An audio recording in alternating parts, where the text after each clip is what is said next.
So, Okay.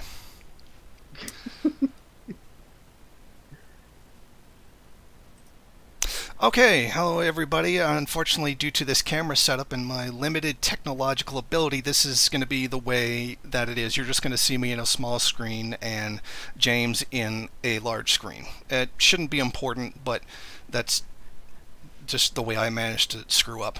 Okay, so basically, we already gave our intros, and I hadn't realized that I hadn't hit the go live button yet. So we're going to have to redo our intros. Basically, I make the argument that America should cease to exist based on the writings of Elders Cleaver, the Black Panthers, Kwame True, people who were all decolonists long before I was born. And they have a long series of reasons why that. And one of the reasons that I wanted to make was to explain the difference between saying herder you're white and whiteness, and why whiteness should be combated, not white people or white skin, whiteness, and how that whiteness is tied into the very foundation of America, and why that should be abolished, and more as to why America cannot be a progressive I mean, obviously the abolishment of slavery was progressive, etc. Why it is no longer a progressive force, and why it should cease to exist, and why a new society should be built instead, throwing away America, and the reasons why you would have to throw away America. Okay, go ahead. I'm going to take a minute and do some. First, I'd like to rebuttal on what you said. And well, I'm not actually going to rebuttal it. I'm going to say I completely and utterly agree with everything you just said. The Americanism, the American state, the American concept as defined and put forth by the exploiters, by the colonizers, by George Washington, by the banking elites, by the capitalists, that has kept that stole the land from indigenous people, that has kept our Chicano brothers and sisters down, that has kept Afro-America down. It should completely and utterly be abolished. What I am arguing is I support an American patriotism that has nothing to do with that whatsoever. Okay, good. And I can define that. Okay. See, yeah, and okay, I would agree with that for the most part. But the argument that I would make is that you cannot separate the two. They are one and the same. Now, I understand that you have a vision for America, and I can respect that. I don't think that's the problem. The problem is that America itself, as a colonial power, has to come to an end. And that doesn't mean just, oh, we still have America, but it's, I mean, how do you resolve the actual contradiction between America being a settler colonial state and justice towards those who have had their land stolen, not reparations, not like compensation, because those are bourgeois constructs. I'm talking about real justice for them and for the black nation. How do you do that in your vision? I support the right to self-determination of oppressed nations before, during, and after the revolution. Okay, how is that practiced? I actively work with Chicano nationalists who would like to see an independent, free, and nationally liberated Aslan. I'd be glad to work with Afro-American nationalists as well as different indigenous nationalists. And I believe we would have a coalition of both workers and oppressed nations to overthrow the monopoly capitalist system. And then the state that comes after would be that of an agreement set upon by the forces that acted and took upon that revolution. Okay. But this is preserving America, and there's no real autonomy there. It has to be an agreement between the settler colonial state and the indigenous, whereas the indigenous want the self-determination so they don't have to answer to a coalition. They do not have to be a part of that coalition, but I don't think it may not be possible to gain power without such a coalition. Okay, yeah, but we're talking afterwards, after everything's been done. So they're arguing for an entire huge plot of land that says this is where we are enacting our own, cultural specific laws, our own independence, and we do not answer to other people. We're not a part of a federated state. We are separate from that, with our own autonomy. We write our own laws. We choose our own destiny, even if it's something undesirable. That's up to them to decide. Is that what you're arguing for? Yes. And where would that be? Particularly the Black Belt South, Aslan, the entire Aslan, maybe even Appalachia,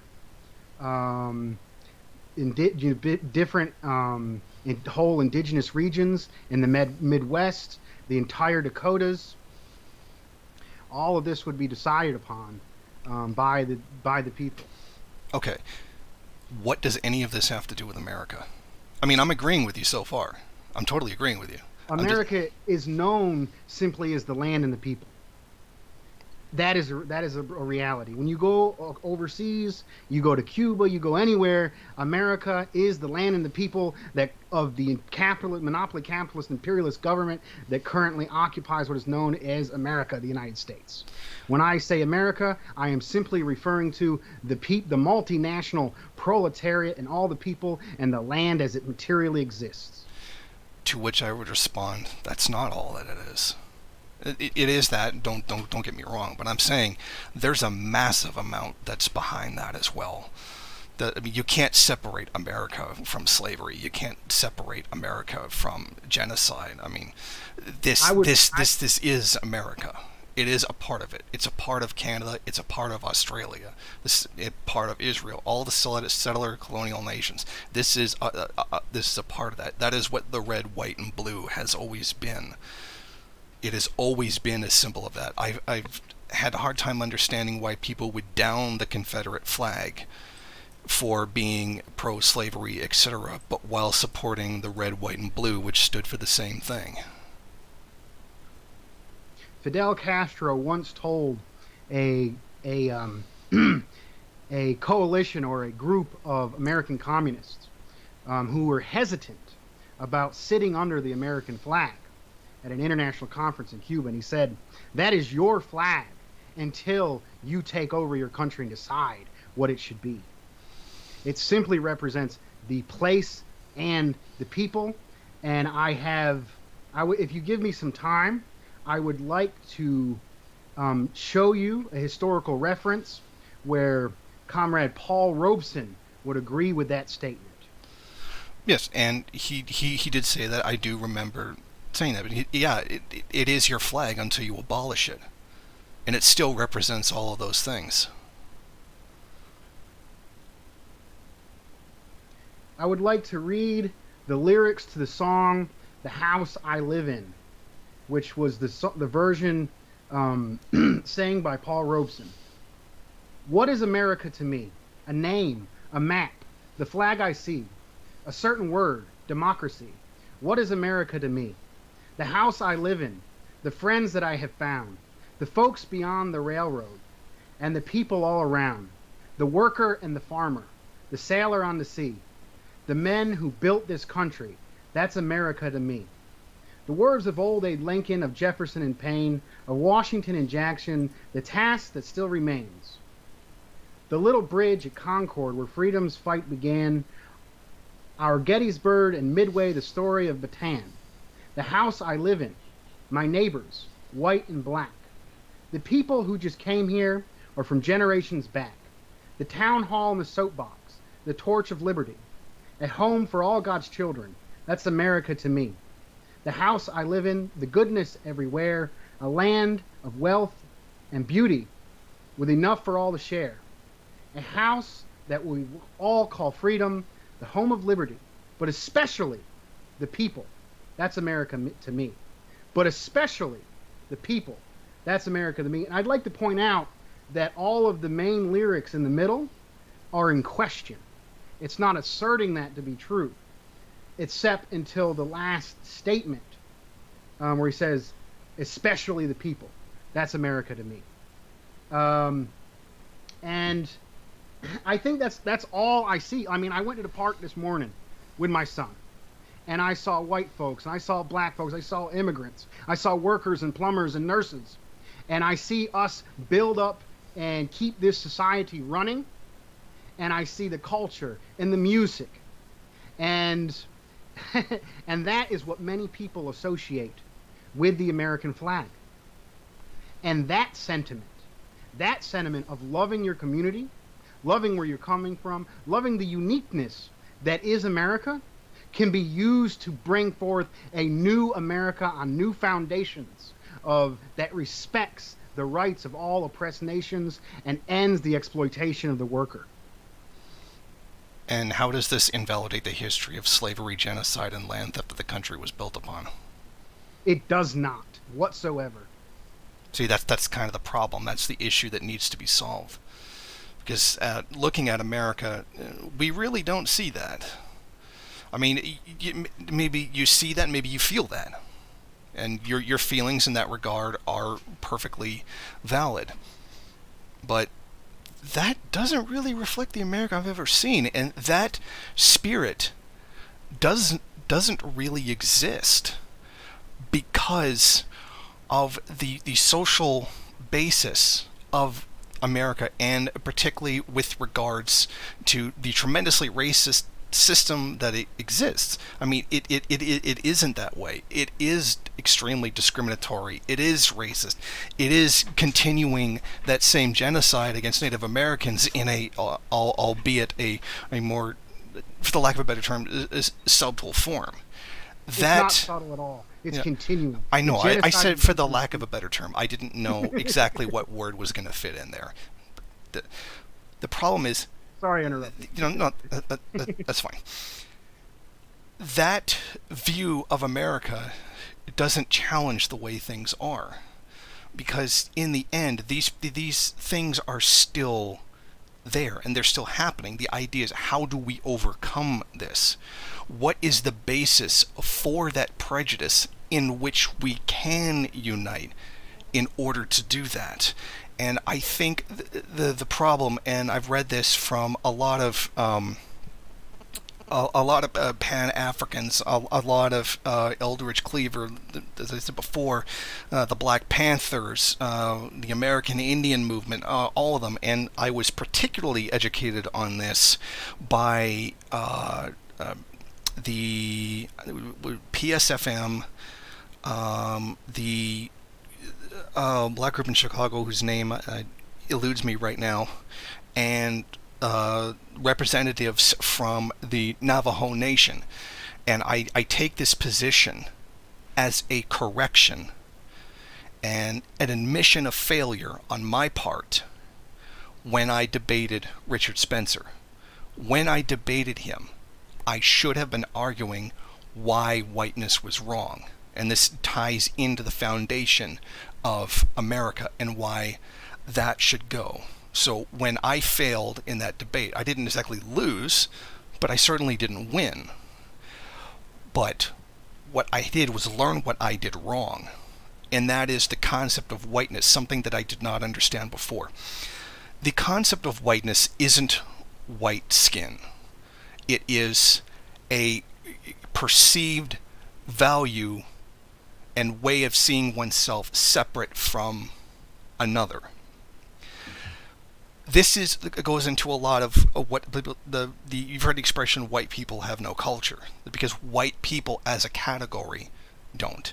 Irish have culture, English have culture, Germans have culture, but the group known as white, which is what is propounded by white supremacists, hence the point of being a white supremacist, to promote white above everything else. It is an idea that was created deliberately to divide.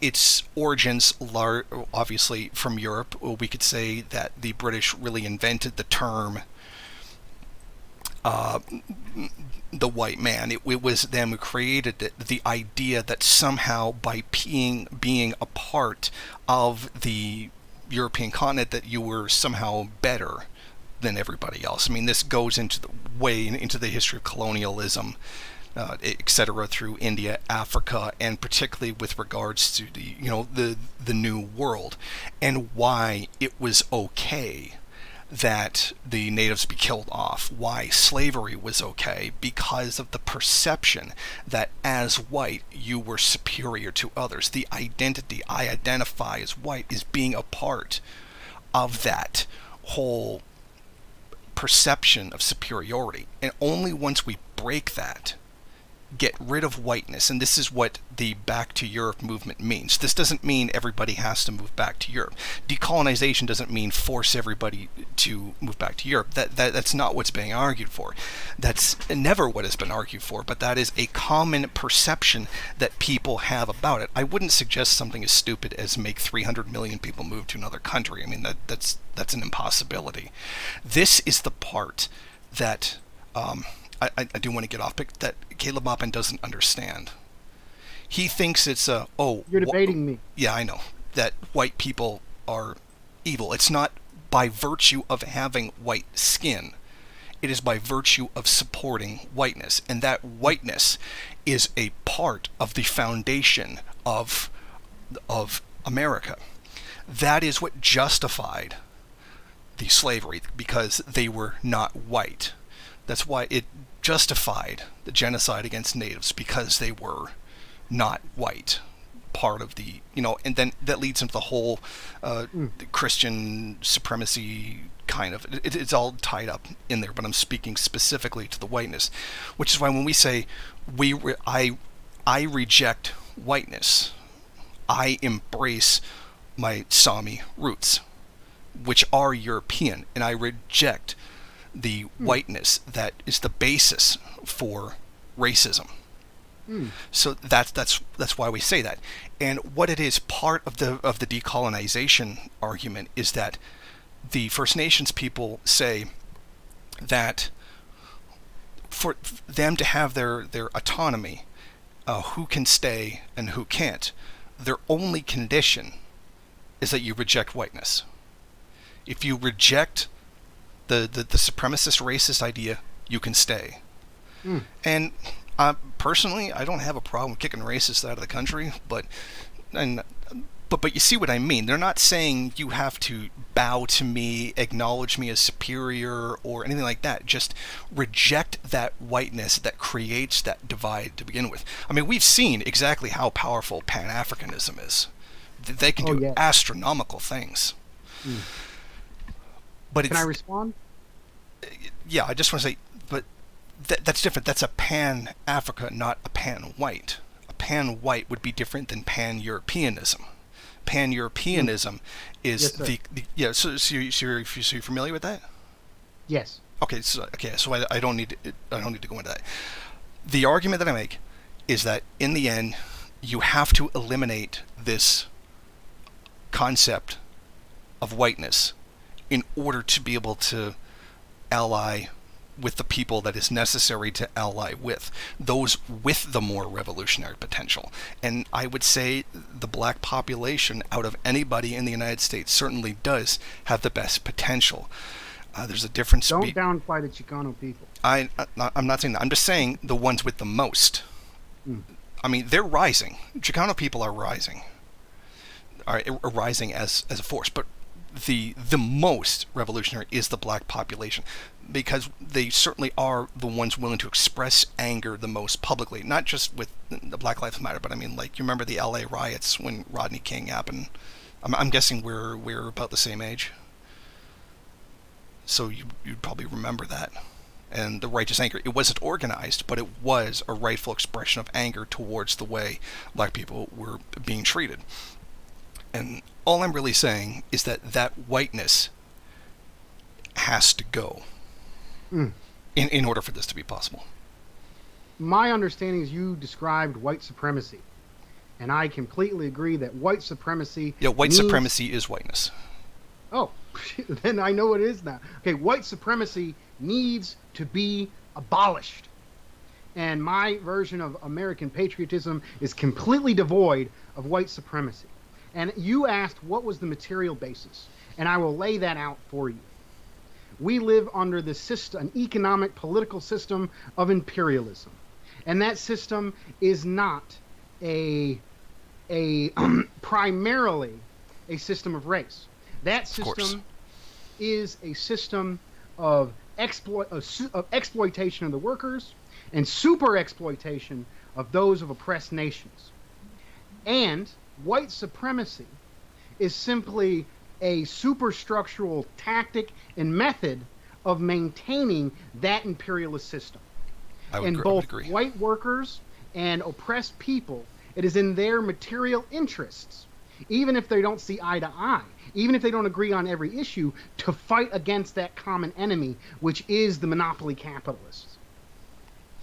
And I would agree with that for the most part.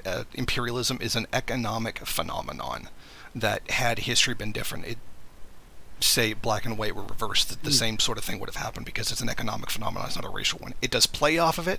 It does perpetuate racism. I don't think there's any doubt. I don't think anybody who knows imperialism would doubt that in any way, shape, or form.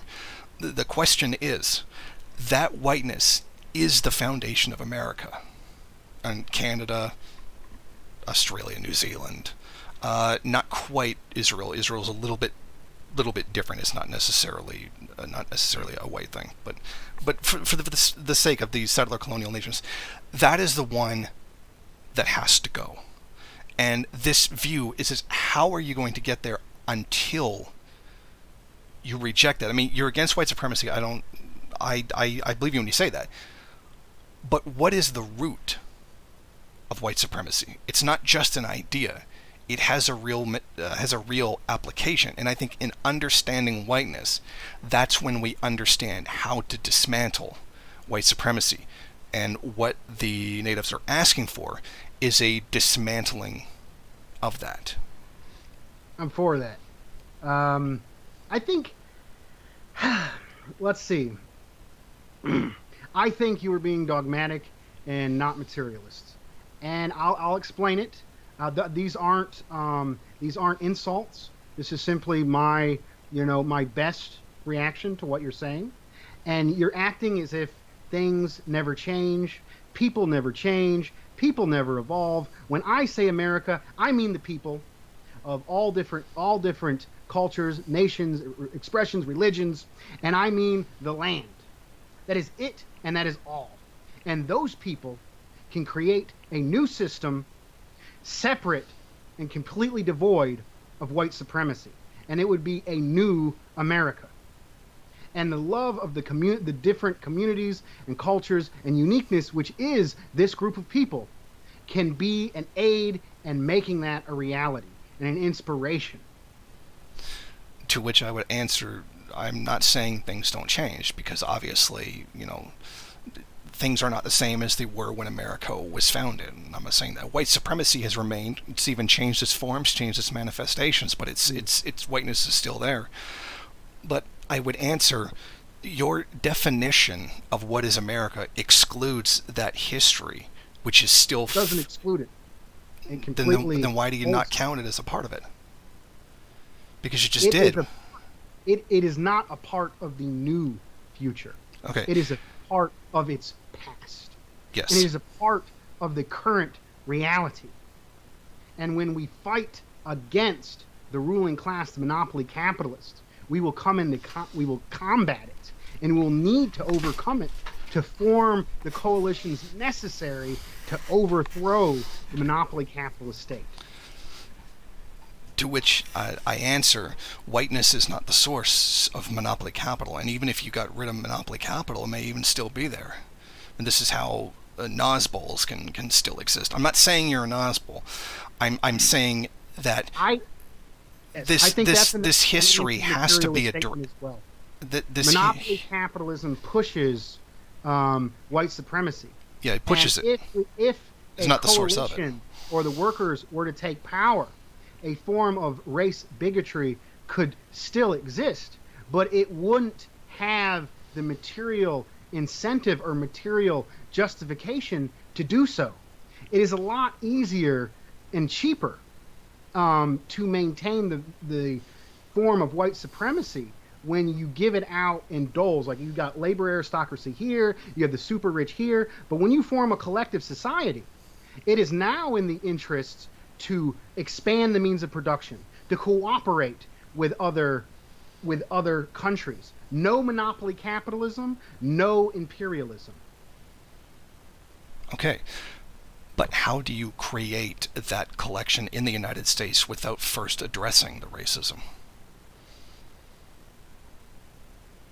You address the material realities that racism creates, and that's national oppression.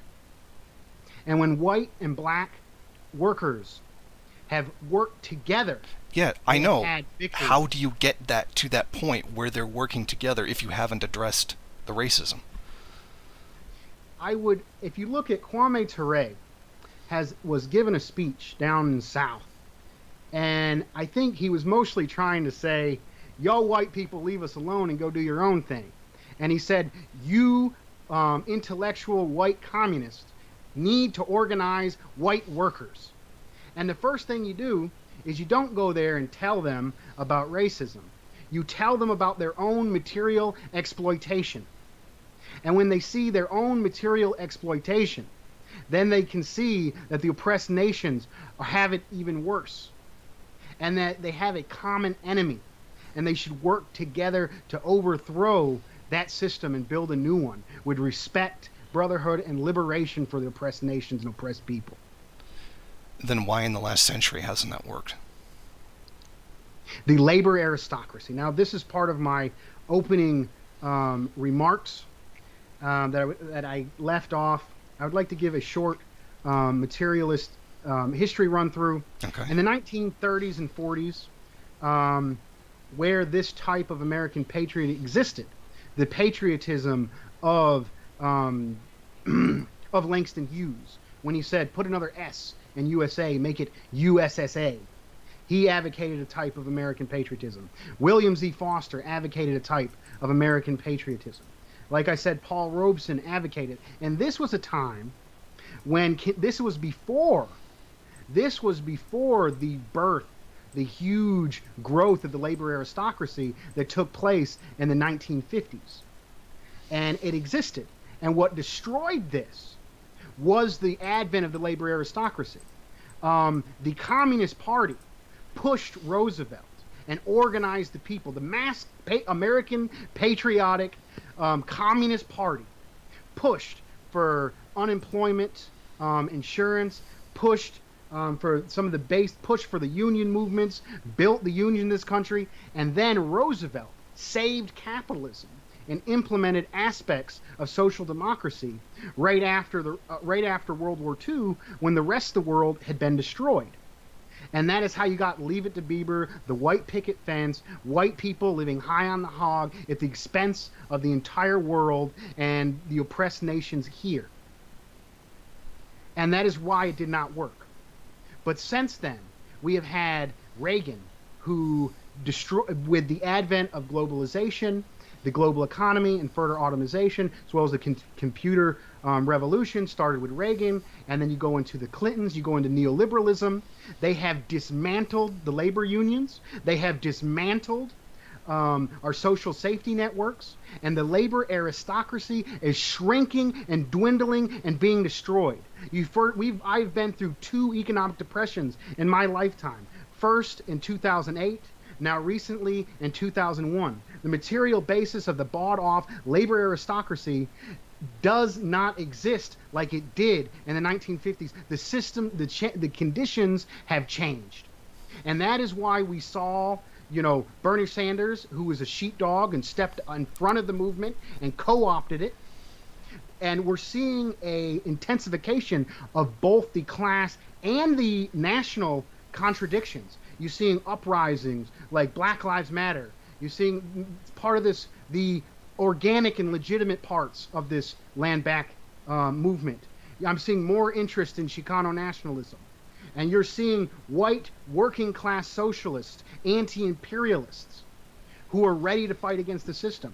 And I believe this old left American patriotism is ready for a comeback. There is more material conditions for solidarity than ever before. So what you're saying is that when conditions become bad enough, they will have a spontaneous identity with each other in the same class? What I'm saying is there is more material basis for solidarity than ever before. And as conditions fall, it will continue to be the case. And U.S. imperialism is falling. The global south is rising. And if we don't form the basis of a new government and a new system among a coalition of workers and oppressed people, it is not going to be pretty here.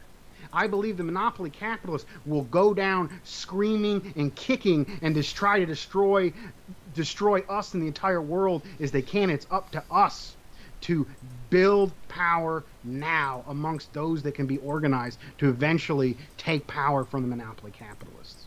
Yes, I would agree with the building power. But so that would be a yes once conditions for everybody fall to a certain level. It's not a snack. It's gradual. But yeah, it's a process. Yeah, but you're saying as they decrease, as things get worse, the potential for revolution will get better. And there's more time and there's more chance now than ever before. We got to start the mobilizing. I wouldn't agree. And that's what Center for Political Innovation is doing, is trying to reach the broad masses of people that have never heard about leftism. And the Paul Robeson, the William Z. Foster version of American patriotism, that includes respect for oppressed nations, that is anti-imperialist, can be a major ideological and inspirational component of that broad coalition of forces. Why wasn't this successful during the Great Depression? There was no better time than the Great Depression. Because Roosevelt, it almost was. Because Roosevelt saw it coming and bought off the workers. And you think they can't buy off the workers again? They're doing it right now. I don't think it'd be possible. Because they're doing it right now. The position of those monopoly capitalists was at its zenith. Now they don't have the money to do it. They don't have the position or power. Their power is on the way out. If we organize power, we can take power this time. And it was working. There was the Communist Party. There was this good story where a racist person was about to be evicted. And they're like, "How can I help?" They started blaming on themselves. Why did I lose that job? And then they lost all hope. And the only person that was helping the working class materially was the Communist Party. And the Communist Party showed up, and the leader of that group was a black man. And the black man and the Communist Party fought against the cops and stopped him from being evicted. And then he was no longer a racist from that point. And there's stories from this in the 1930s and the 1940s. In my home state of North Carolina, there was former Klansmen who burned their Klan cards and joined the Communist Party because they saw that the Communist Party was the only one fighting for poor white hicks like myself. Okay. In the end, did it work? It was bought off because they had the power to do so. They no longer have that power. The U.S. empire no longer has the material wealth available to have a labor aristocracy like it once did. It could go back. All it would have to do is China is on the rise. So what? Everything China makes, every dollar. So what? Every Nicaraguan. All you'd have to do is actually tax the rich. Is less money going to the monopoly capitalists. Every time an Iranian people enjoy their own resources, that is less money going to them. The rise of the global south has shut off the source of the super profits to the monopoly capitalists to an extent where that would not be able to happen. Okay, but they still have that hegemonic position. They still have that money, and they are buying off workers right now. That's what the Democrats are debating right now about the whatever What's the alternative? Stimulus. I'll explain that. And that's the argument that we as third worldists have always made, that you can always buy off first world people. And even Lenin noted that in the Second International, that the social democratic countries were just buying people off. You know, there are people with revolutionary potential in America. We do not say that there is no one, but we're saying most whites don't. There's people like in West Virginia, or places known as sacrifice zones, which are brutally oppressed. I would even consider most areas of Ohio one of those areas where that is possible. But the actual desire to overthrow the system, for the most part, in the white population isn't there. The last time we saw that, they were marching for Trump. And you could argue they were trying to get back to an America that no longer exists, that can't exist anymore. But that's what it is that they want. They want that 1950s brutally repressive civil rights America. And that they're not going to be able to overthrow. If anything, they're going to be used. I mean, I mean, you can actually make the argument that they're being used right now. The real resistance is coming from the black population, from the like the low of the white population, generally referred to as white trash. The term white trash meaning the section of the white population that's been discarded. You know, the trailer hicks, I resent that term. No, I'm saying this is where the term came from. It was by the sections of the white population that were thrown away by the system. The people who live in trailers, West Virginia mountain people that the system forgot about. Yeah, they were forgotten about. Population is growing. Okay, no. I'm saying those are the people who do have a revolutionary potential. That's where the term white trash came from. The white people that were excluded from society. They were the thrown away population. They don't. Washington doesn't care about white people who live in trailer parks. It doesn't care about people who live in West Virginia. That's why they're referred to that way, because they were discarded. In those sections, yes, that revolutionary potential exists. And what is necessary now is resistance against the system, and organized resistance. And one of the ways that the way that you're going to be able to get those people, blacks and natives, together is by eliminating that whiteness, and that's necessary in order to do that. A lot of the anti-racist sentiment in socialist theory is, oh, in socialism we'll get rid of racism, and I believe that. But the racism is a problem that is preventing that from happening. That's what has to be reached. And once we get rid of that, there can be a tremendous resistance. And once the resistance builds up high enough, theoretically, it's possible to do that. I think you're defending too much on superstructure and TED of the material conditions. I consider myself part of that population. I grew up in a trailer with a 2-bedroom trailer with 8 people down a mile-long dirt road.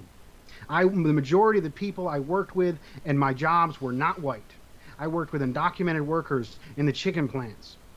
And then I finally, I sacrificed and worked 90, 100-hour weeks and was away from my family. I wouldn't come home for weeks at a time to finally be able to push up. And I still, North Carolina has one of the worst paying truck driving jobs in the country. And just because I pushed as much as I did, I have seen my conditions get better. And the people who had it better than me when I was a kid, they no longer have the life of their parents. They're living with their parents. This American white picket fence labor aristocracy is not ever coming back. It is wrong material assumption to say that they can always bribe off the working class, because if they don't have the resources, they can't do it. And China is making sure it cannot happen. And Russia rising as part of the economic bloc is making sure it can't happen. And Nicaragua and Venezuela and the uprising of the global south, which is the main battle line which I agree with third world, is the front line. The national struggles and imperialism are the front line of the global anti-imperialist struggle. But we have not only a resistance role to play here, and that's strong, and it might take a while, but I believe that we can win. And I believe another world is possible. And I believe that A does not equal A. You never step in the same rivers twice, and we should not give up hope. And we need more than ever, if we do not talk with our coworkers, if we write off our coworkers, if we write off those people that are voting for Trump now, then we are setting ourselves up for failure. Why did January 6th happen? January 6th happened largely because a fight between the petty bourgeoisie and the upper bourgeoisie. After the COVID restrictions, which were necessary, were used to destroy the petty bourgeoisie and the small business class. And it was largely class antagonisms that pushed them against the larger bourgeoisie. But yes, because they were reactionary. And yes, they're still better off than the poorer populations. They're reactionary, so they want to go back to the 1950s. But more, even those people, as conditions worsen, will come to our side. And we got to have a set of tactics and talking points to go to be preached and spread revolution, and the African American community and the Chicano community within middle class communities, within the suburbs. Each one of those communities will need revolutionaries of, for, and by those communities to talk with those people, and a part of that can be a form of anti-imperialist American patriotism. Okay, but you're saying rally them around the America that these communities largely already reject. There's an American flag on almost every house on my street. Yes. And you know what? They are being manipulated and used. If you look at the difference between what Michael Parenti calls patriotism and super patriotism. What you're describing is super patriotism, which is being put out by the elite class. That you never question the wars, you never question the government, you go along what it says. But patriotism, the one I'm talking about, isn't about the wars. It isn't about white supremacy. It is about having an affinity for the culture in which you live, the people around you. So why was it wrong for the New Left to go and burn flags in front of workers? Because why did those workers then beat them up? Back then, it was part of the labor aristocracy. And now it's happening less. But the reason why you don't go to workers who are potentially revolutionary and burn the American flag is when they see you burning the American flag, they're not thinking about wars. They're not talking about they're not thinking about white supremacy. You just insult their grandma's biscuits. You just insulted the person that lives beside them. You just insulted country music. You just insulted jazz music. Those positive feelings of love and respect and multiculturalism are also associated with that flag. Multiculturalism is associated with America? Yes. There's a certain form. It's assimilationist. The part that Martin Luther King put out, the patriotism that Paul Robeson put out, was a multicultural, multi-ethnic American patriotism. America meaning the people and the land, and nothing more. So what you're doing is creating a perception or definition of what patriotism is, while ignoring the whole history of what patriotism is. That is exactly what it is. Why do they need to spend? Okay, why don't they just go out and tell people the U.S. is the empire? We need to get you this money for the labor aristocracy. You got to support these wars. No, because then that would be lifting the veil, and they wouldn't be that honest. Why is the veil necessary? How does super patriotism work? What they do is... it's not super patriotism. That is patriotism. Super patriotism. What you're describing is super patriotism. What I'm describing is patriotism. And super patriotism, they manipulate the positive aspects of patriotism and convince them to support their enemies in the monopoly capitalist state. They convince them that if you believe in freedom and justice, and you believe in your set of culture, if you believe in your type of music that your community listens to, if you want it better for your community, you have to support that American flag and you have to support the wars. And it is a manipulation. It is a twisting of patriotism. We, the anti-imperialist patriots, are the real patriots, because the super patriots are destroying those American communities. The super patriots, the monopoly capitalists, and with using super patriotism, are getting people to go along with their own destruction. They put crack cocaine in the black community. They have put opioids and methamphetamines in the rural areas. We have less and less money. We have less and less resources. We have less and less benefits. And America is being destroyed by the monopoly capitalists. The America I love is being destroyed by the monopoly capitalists. And that is American patriotism. That's your view of what American patriotism should be. And some of those manifestations are true, yes. There's historical examples of that, and that is a powerful force. Yeah, there are historical examples of that, but that is not what it has been. That is what I am promoting. That's what you're promoting. Yes, I agree. That is what that's what you're promoting. It's not an attack on me. Why are you so offended by this? I'm offended because patriotism, that's your interpretation of it. That's not what it is. In real life, yeah, it is. You know, you burn the flag, it's like, yeah, you are insulting the troops by doing it. That's literally like the first... You're insulting their grandma's cooking. You're insulting country music. You're insulting jazz music. That's what you're insulting. When you come off as anti-American to a regular working class community, which I have been part of. You know, I come so from... all you're really doing is just saying all of that historical stuff that happened, that is the basis for America, just isn't included in your version of patriotism. That is what created the system. That is the history. Immortal Technique says that you can't change the past, but you can change the future. Yes, and anyone who tells you otherwise is a lethargic devil. Yeah, I know. I know that quote too. I'm not saying to change the past. I'm saying to address the crimes that were committed. We need a new America. We need a new patriotism. No, we don't need a new America. We need a new society, period. We don't need any more America. Sorry, this is your interpretation of what American patriotism is. But historically, that has not been what it is. There are examples of that. Simply means the land and the people. Sorry, that's what you think it means. That has not been its manifestation. That is what many people. That is what many people believe it means. And that doesn't make it true just because they believe it.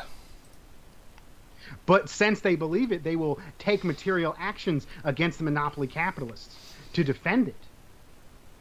Which they're not doing. They have and they will. And I explained that it happened in the 1930s and 40s. And as the labor the 1930s and 40s. You have to go back 70, 60 years under different conditions to say that. Now we're having worse conditions like they did then. And this is a cycle. I mean, there was a labor era. No, conditions are not worse than they were in the Great Depression. They are worsening. Yes. They are getting to that point. Labor aristocracies come and go. They are not constant. If the reason why you had the opportunism of the Second International was because there was a labor aristocracy.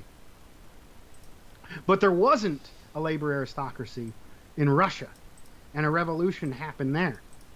And now, no, there wasn't. No, there wasn't a labor aristocracy. No, I'm saying there was no aristocracy, a labor aristocracy. There wasn't in Russia. Yeah, and that's there wasn't. There. That's why, but now we're getting to a point we have less and less of a labor aristocracy, and you can call it resistance, but resistance will eventually win. First you build resistance, that resistance will eventually take power. And even if you're only advocating a resistance, the version of patriotism that I'm supporting will support and help build that resistance.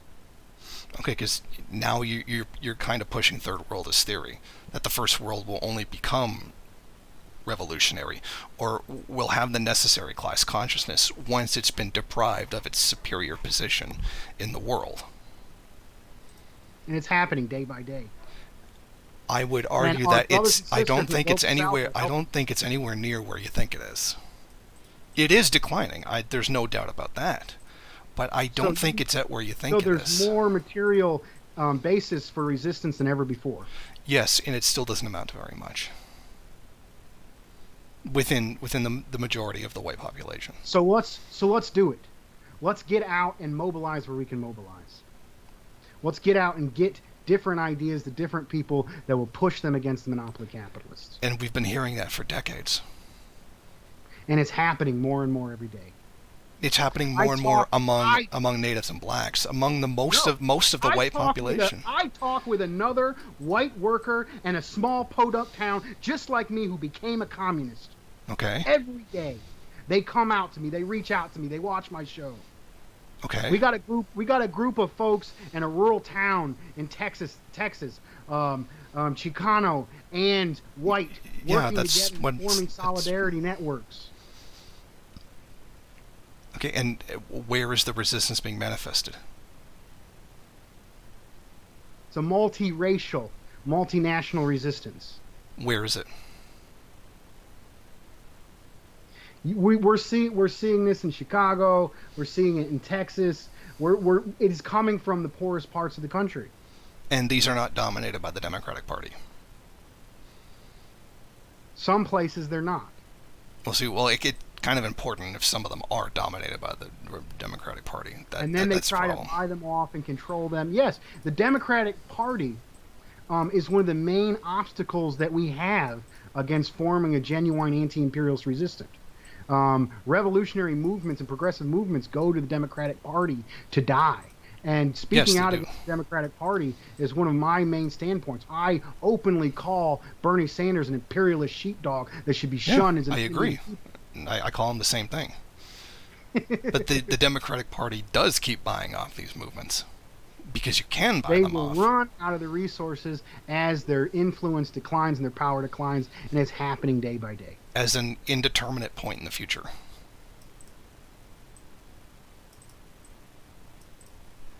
Things can happen quickly. I think part of the reason why you don't come to this conclusion is you don't recognize the significance of China as a socialist society that is directly taking power out of the hands of the Western imperialist bloc. Well, China would have to be socialist first. But China is socialist. That's a laughable position to me. China has a 90 million member communist party. We have a lot of people in a party that isn't socialist, so therefore socialist. What does that matter? You're going to have to do better than say that there's people in the party. That's circular reasoning. We know it's socialist because there's people in it. The government, which is as described in State and Revolution, because of that 90 million party, has supremacy over the market. And that is why they've been able to grow 3 times their economy for the last 40 years, because they have escaped the profit motive. Are you literally saying the profit motive doesn't exist in China? It is used within the market, but the state has supremacy over it. And that is why all our money goes to short-term profits, wars, and drugs, and things that make money immediately for them. And China is able to invest in rail, is able to invest in the people, has been able to lift 850 million people out of poverty. And every single one of those people that got lifted out of poverty was money coming directly out of the hands of monopoly capitalists, our common enemy here in the United States. I don't see how it was coming out of the hands of people in the United States, because the U.S. wasn't really exploiting China, oppressing it, but not exploiting it. And there's a lot to unpack with that claim of reducing poverty to that degree. That's obviously a debate for another day. That's not the point of what we're talking about here. You are neglecting your obligation to revolutionary optimism. You want to be depressed. You want to feel like we can't get anywhere.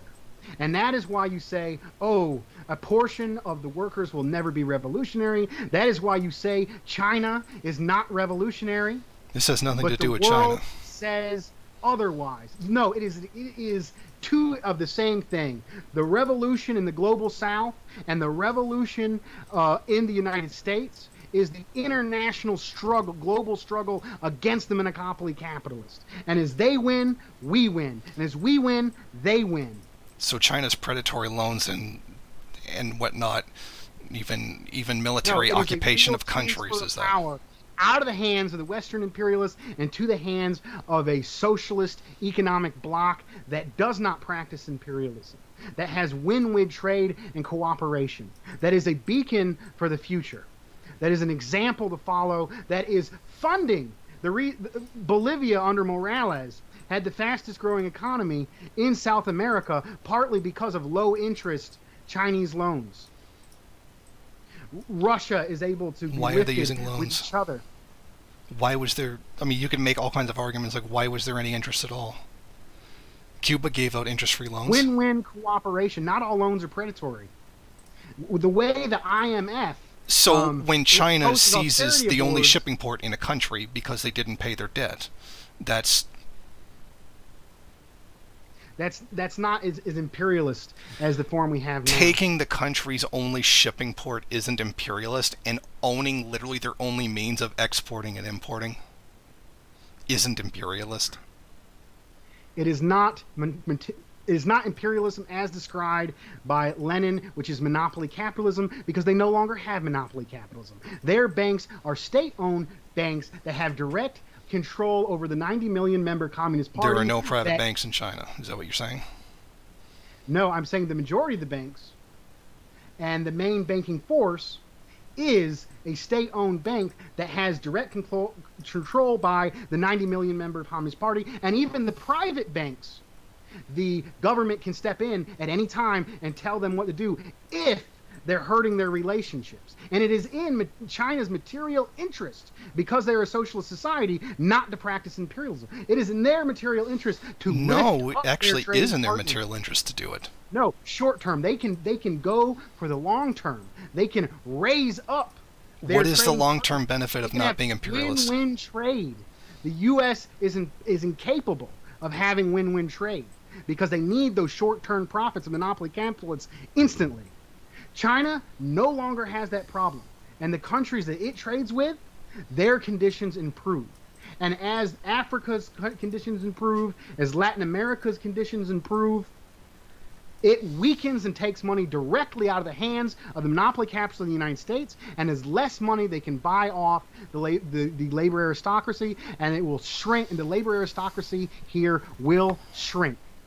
Without monopoly capitalism, there is no imperialism. The one thing we need to do in this country is overthrow the monopoly capitalists. Revolution is not the end of all injustices. It is a step forward and a transfer of power. Yeah, I agree.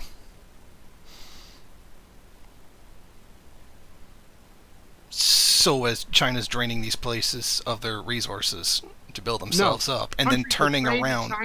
Countries with trade with China have conditions improved. Because they're building infrastructure. And most of that infrastructure is just going straight into that trade. That's literally not even much different. Not much different than what the IMF does. They believe in national sovereignty. They do not... Is that why there's a Chinese person on the African National Council? They do not invade countries. They do not perform coups. Except for the countries where they have military bases on them. They are not constantly sabotaging other countries. No, they're not sabotaging, but they are militarily occupying other countries. But why is the difference? Why is there that difference? Because they have a fundamentally different system. So it's okay for China to send its military into a country to take care of its debt repayment. Revolutions are not an end of all injustice. Okay. They are a step forward and a transfer of power. So in China, Chinese military occupying a country for debt payment isn't imperialism. Because they do not have monopoly capitalists. So as long as I don't have monopoly capital, I can send my military into... This is a separate... Okay, debate. so yeah, so it doesn't... So you're saying literally it doesn't count because China is doing it. I'm simply saying that the growing economic and political bloc and the beginnings of a multipolarity world are making it so a labor aristocracy in the United States is impossible. I'll believe that when there is no labor aristocracy. in Well, it's which, happening every day. yeah, And the day the day you're that I wasting walk precious out, time no, I'm not by wasting writing precious off time. sections of I'm the not. working. They've decided that they're not going to. Maybe one day in the future they will be, but this essentially is third worldist theory. That the American public in general will become more revolutionary as conditions deteriorate to a And it's certain happening level. now. Yeah, And it's when because it of China. deteriorates, not in the process of It's happening. happening now, and we got to start building now.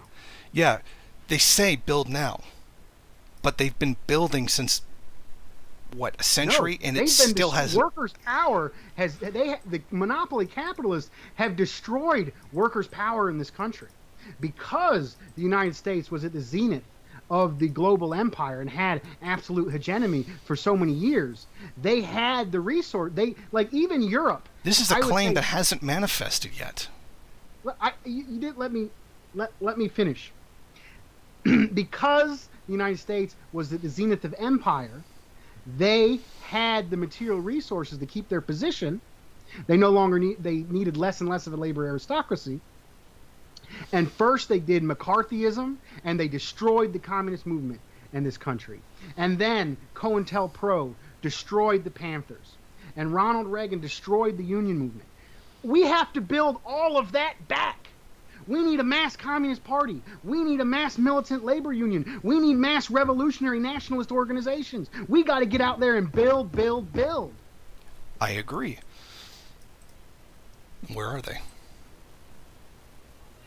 It is happening. We got to be a part of it. We got to get it done. So that's to the point where you're saying we'll do it because we'll do it. So you have no revolutionary vision. I do have a revolutionary vision. I do have a revolutionary vision. Beyond the point, the conditions as they currently exist. You cannot see the trajectory of the changing conditions. And you refuse. Literally, your answer is it'll get worse, so we'll be stronger. The conditions as they're changing. Yeah, well, we've been hearing about people taking advantage of these conditions for decades, and it hasn't manifested in anything concrete. It's okay. We had Black Lives Matter. We had Occupy Wall Street. Occupy Wall Street is a perfect example of Bernie that. Sanders.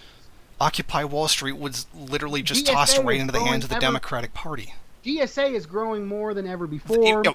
Don't try I to hate conflate DSA. the DSA with them. I hate DSA. The DSA are not an example of anything revolutionary or anything positive. I agree at with all. you. I agree with you. But the fact that those components of the Democratic establishment are growing means the Democratic No, establishment... that doesn't mean anything. It just means the Democratic Democrat have another establishment- sheepdog organization. Listen, Bernie Sanders didn't happen before. DSA growing didn't happen before. Why are these things happening? Because the Democratic Party and the sheepdogs are jumping in front of the revolutionary movement to co-opt it. They see it coming. Why can't we see it coming and start building and organizing it apart from the democratic infrastructure? Yes, and when they sheepdog it, they say, do you want to do this big thing that's a history of violent revolution, or do you want to show up to our thing, just pay your dues and we'll do it We for shouldn't you? advocate violent revolution. Lenin did not advocate violent revolution. Dude! He told the workers, Dude. peace, land, and bread. Listen, there was a bourgeois revolution in Russia. And then the bourgeois revolution was under attack from the forces of reaction. So that's your plan. Have a bourgeois So the people revolution. mobilized to protect their gains. And then they were attacked, and then they acted in self-defense to protect those gains. So what I'm saying, what we need to do is we need to start making gains now. We need to, in non-violent ways, we can build the labor movement. We can build civil rights organizations. We can build mass legal communist parties. And then as we get material improvements, then they attack us, and then we defend ourselves, and then a revolution happens that may or may not be violent. Probably violent. But you do not go to the people and advocate violent revolution. How do you want to get your neighbor against the monopoly capitalist system? You don't go out and say to them, "We need a violent revolution right now. Take this gun and go Don't fight worry, again." we've No, got you a say, peaceful "You join the solution to the union. problem You that join the has already Communist been. Party. You join a study. You join a study group with me and learn about this stuff." Yeah, and that's what Fight they've been in your saying for union. 100 years. Fight in your union movement. That's funny These because I things can point build to up. black organizations that do have a mass amount of guns. I can point to entire Native American tribes that are armed to the teeth, like particularly the Navajo Nation. They've got a shitload Their of weapons. conditions are worse. They're Yes. super exploited. Why wouldn't they? They're Yes, more revolutionary. that's the point. But that doesn't mean less revolutionary sections don't have a fight to play in the overall process. Then what does And at less this revolutionary point, mean? they're not in a revolutionary stance, but there are actions and things to do before you get to that revolutionary situation. We need to build that mass infrastructure, and all of that mass infrastructure is not openly violent revolutionary organizations. Okay, and we've been hearing that for decades, and it doesn't manifest. Where are these revolutionary organizations? Every time somebody It existed in the 1930s and the 1940s. This is not the 1930s. When there was less of a labor aristocracy. This is not the 1930s. This is not the Great Depression. We're returning to worse conditions. You're returning, but you're still astronomically far away. Sorry, So we but the start from time the you're talking now. about, people didn't even have toilet paper. What is going to happen? People were losing toilet paper when COVID hit and there was an economic crisis. No, people were How running do out we like know morons and what's going to hoarding it. happen? What's going to happen in the next economic downturn? Oh my Or God. what about the next economic downturn after that?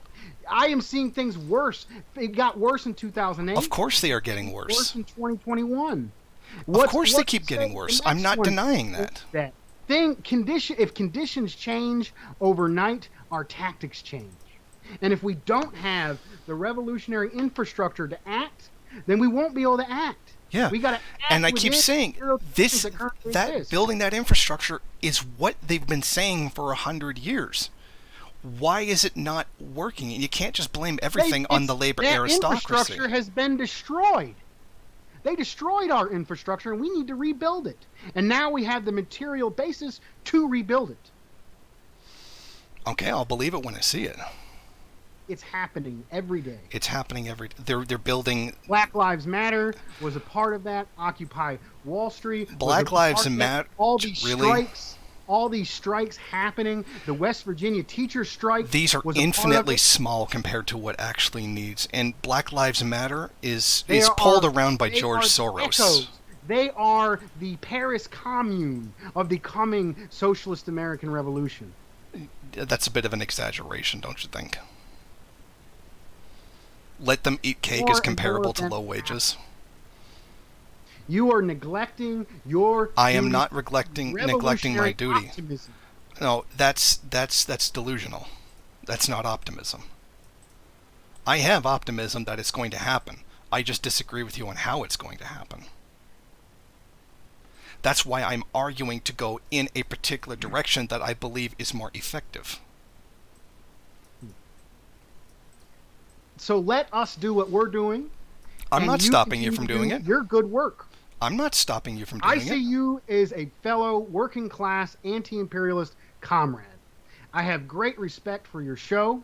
I watch your show, and I think putting out anti-imperialist content is very beneficial and necessary. Okay. And I'm doing the same, and there's also different components of my show where I take practices which I have learned directly from people who had connections that go back to the 1930s and 40s communist movements, and we talk about labor updates. We talk about the changing conditions and the various communities. And we analyze those, and we think about ways that we can use those to push and build this movement, this anti-imperialist movement of resistance that will eventually take over and carry out a revolution. Is that why 52% of Americans believe the United States should intervene against China, against Taiwan, even though it's its own territory? They're being manipulated. You could say that about anything. Of course they're being manipulated. That's not the point. The point is that they are supporting imperialism. As conditions working, less people. You're seeing it right now. Look at this. Merle Haggard, 1970, wrote a song. It was called "The Fighting Side of Me," and in that song he says they're talking down when they talk down against this country. They're on the fighting side of me. They talk bad about they love our milk and honey. They love our milk and honey, but they talk of another way to be. Those lyrics were a direct result, were the superstructure of the base, which was the labor aristocracy. Merle Haggard, in 2000, I think 2011, came out against the Iraq War. Yes, and I would say that actually the Iraq War is the historical exception, where people came out against the war before it even happened. That's the one historical exception. People are more anti-war and anti-imperialist than they have ever been. 2 of the last 3 presidents that won postured as anti-war presidents. Obama came off as if he was an anti-war president.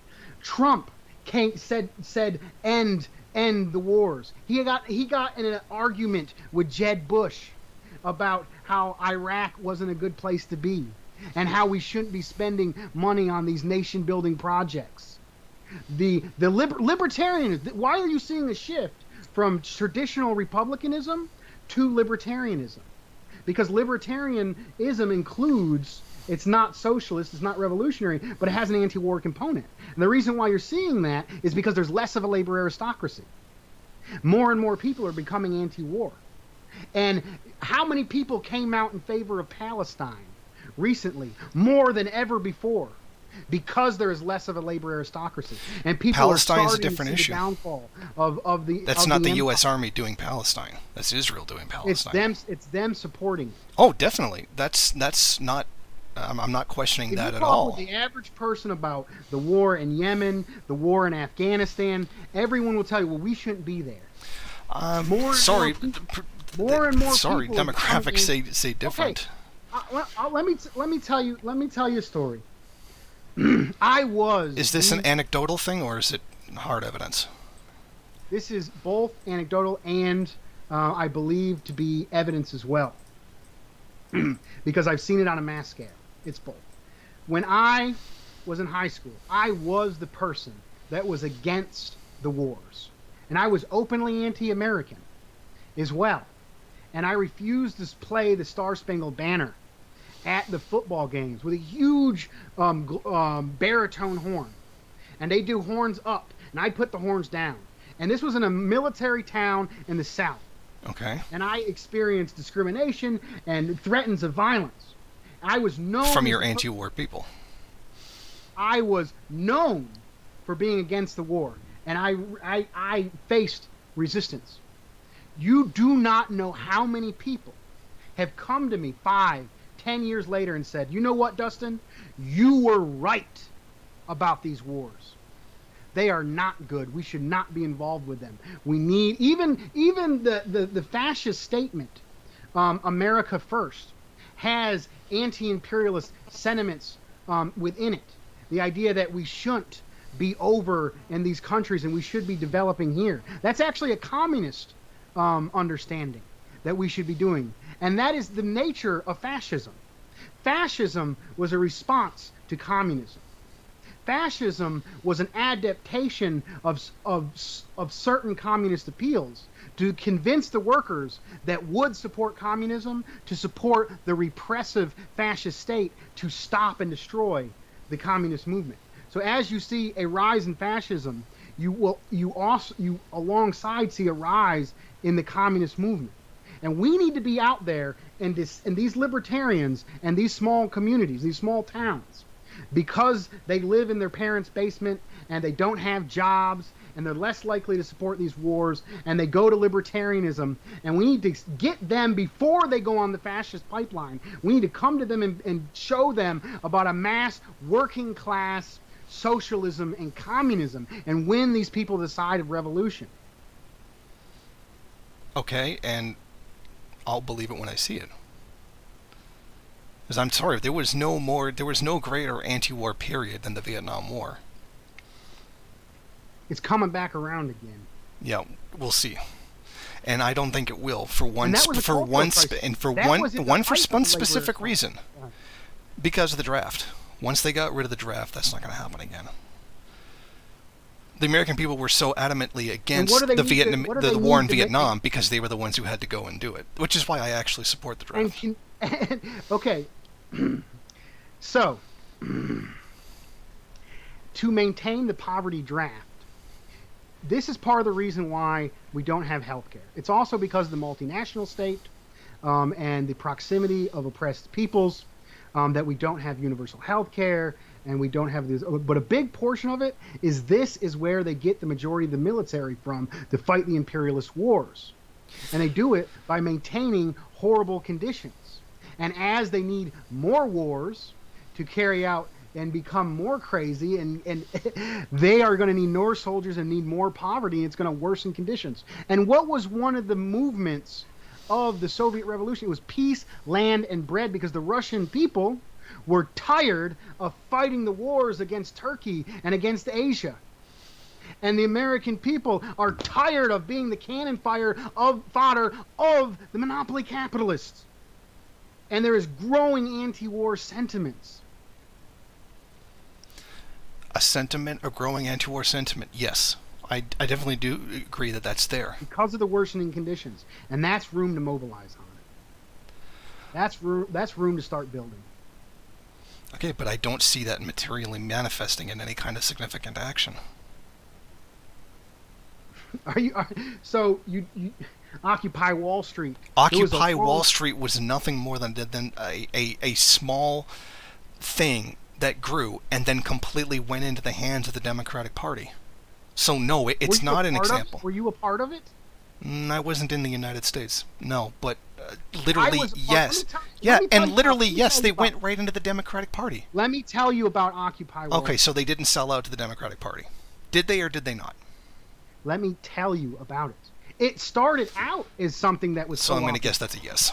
It started from the beginning. Yes, I agree. It was. That was co-opted. Yeah, but of course it was co-opted because you can buy it off. They could not control. There was occupies. If they couldn't control it, how did the Democratic Party take control of it?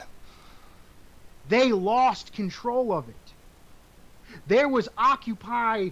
There was an Occupy Greensboro, and an Occupy Raleigh, and an Occupy DC, and you had people whose parents were right-wing bigots, were out there at Occupy Wall Street, that were talking about the need to go after the 1%. And you know what they did? When Occupy Wall Street became a force that they could no longer control, they brutally suppressed it. It took brutal police repression to stop what Occupy Wall Street became. And then it took large amounts of money and manipulation to take certain forces out of that and co-opt it and build the Bernie Sanders movement. And even the fact that the Bernie Sanders movement exists and they need to co-opt this growing anti-capitalist, anti-monopoly capitalist force is a sign that the growing resistance is happening. So yes, it was eventually bought off. But there was parts of it they cannot control. That was a sign of the coming resistance. The resistance that never manifested. It is similar to the Paris Commune. You're comparing Occupy Wall Street to the Paris Commune. As not to the historical significance, but simply a glimpse at future resistance struggles.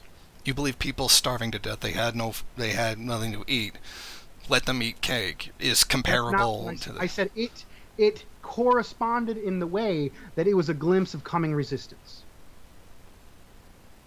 Yeah, coming resistance. Resistance that never manifested. Because you can buy them off. And that's exactly what happened. Every movement I see for Black Lives Matter is getting stronger. Every class movement I see is getting stronger. Black Lives Matter is not getting stronger, and it's owned by Soros anyway. I'm not saying it's not right. Obviously, there needs to be resistance against police killings, but let's not... Black Lives Matter was co-opted. Of course it was. But the original emphasis of it was largely proletarian black nationalism. See, that seems to be the running theme here. There's some kind of resistance, and then it's co-opted. But the resistance keeps getting bigger every time, and they need to come up with more innovative ways and more money to try to co-opt that resistance. So what you're saying is We just got a keep doing long it until they uphill. can't afford to anymore. Exactly. War of attrition. So basically, third worldist theory. Once conditions reach a certain stage, then revolutionary potential will appear in the first world. Yes, I agree with that statement. Okay, well, it's glad to get vindication for third worldist theory. I don't.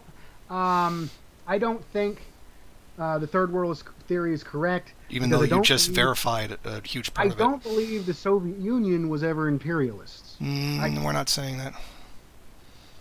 That's That's not a part of third worldism. No. Mao said that the revolution is going to come from the third world and the Soviet Union because of Khrushchev. This is completely unmaterial. Unmaterial. We don't take that side. That's got nothing to do with third worldism. Okay. Khrushchev has nothing to do with it. Three worlds theory and third worldism have nothing to do with each other. I actively work and have third worldists on my show. The main difference between you, the third worldists I respect, and you is they see China as socialist. Then I would question whether or not they're even really third worldists if that's what they think. I think that I might be some kind of an authority on third worldism. I mean, I don't want to toot my own horn, but I kind of think that the popularization of it in the last few years is because of me. Again, I don't want to sound like an arrogant dick, but I think that's true. Because of the intensifying of the national question. Just as working class anti-capitalism is happening because of the intensification of the class question. I see about less of it than there was in the 80s. I mean, you could say that, and obviously these movements are going to keep popping up. We see Amazon strikes like we never had before. So there's an Amazon strike. That means revolution or potential for revolution? It means an intensification in the class question and the class struggle. Which amounts to what? Eventually getting concessions and then they stop. Because that's literally, in terms of at least most of the American experience, that's exactly what happened. Infrastructure necessary. We can build. Yeah. Okay. Now we're going back to the infrastructure question. Okay. Yeah. So yeah. Okay. I agree. Movements can gain concessions. Why they build power? You have to give something to the people for them to fight on your side. So you fight. Revolutions can fight in the mass movements for basic conceptions as they build the revolutionary vanguard. Yes, but they're not building revolution. They're taking the concessions and then stopping. Conditions are worsening and they'll run out of money for those concessions. So at some indeterminate point in the future when basically the system has collapsed, then there will be revolution. We got to start building the infrastructure now. Yeah, you start building. You never let down your arms. You know what? I was trained by folks who understood that the reason why the revolution wasn't happening was because of the labor aristocracy. And now in their lifetime, they're seeing that fall, and they are seeing more interest in socialism and communism than ever before. Well, that I would question, considering what it is that they believe socialism is. Because you talk to a lot of American socialism, they think it's when the Democrats spend money. No. I'm talking about the hardcore old left.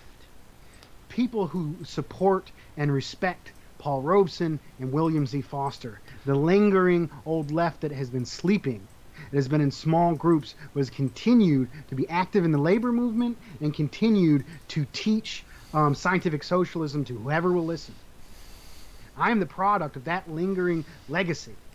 And there is more opportunity than ever before.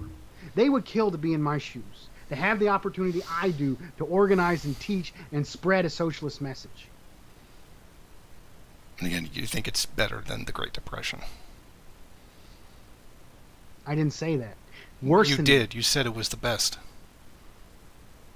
In their lifetime. People who were in the Great Depression. Okay, yeah, in their lifetime. Yes, that's true. People who were in the Great Depression have died. My great-grandma was in the Great Depression. And so she was mine. The same age as Castro and died about the same time.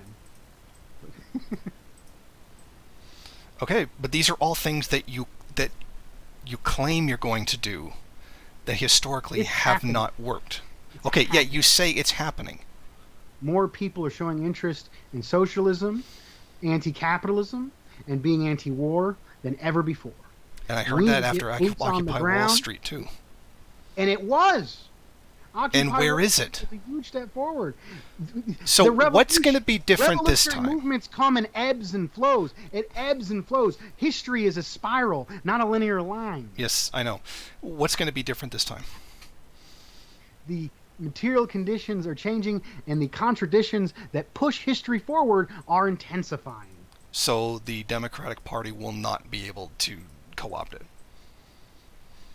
Yes, we will reach that point Why won't they be able to co-opt it? because they, because of the rising global south, will no longer have the resources to co-opt.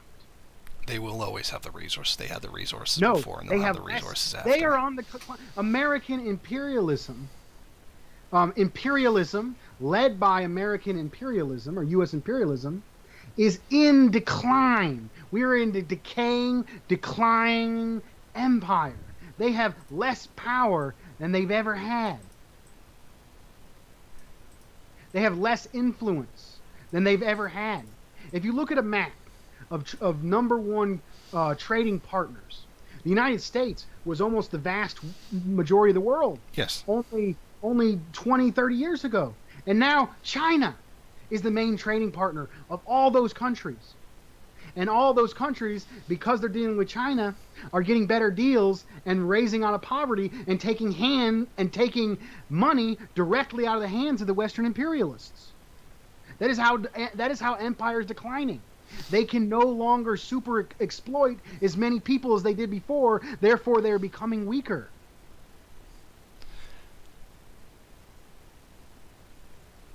It doesn't even necessarily matter to me. You say these things will happen They are because sorry, they're not. Okay, let's just say they are. Historically, it just hasn't been the case. I mean, even if you say it's growing now, this is something you claim is going to happen, that this is going to build into a revolution, when we have always seen that it did not build into a revolution historically in the advanced industrialized nations. Show grown? Why has your show grown?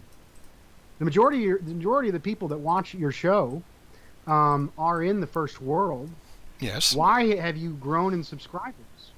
I Why haven't. are you even a thing? I What I'm haven't. saying, if what I'm saying doesn't happen, I haven't why do you grown in even 7 exist? years. Why do you even exist?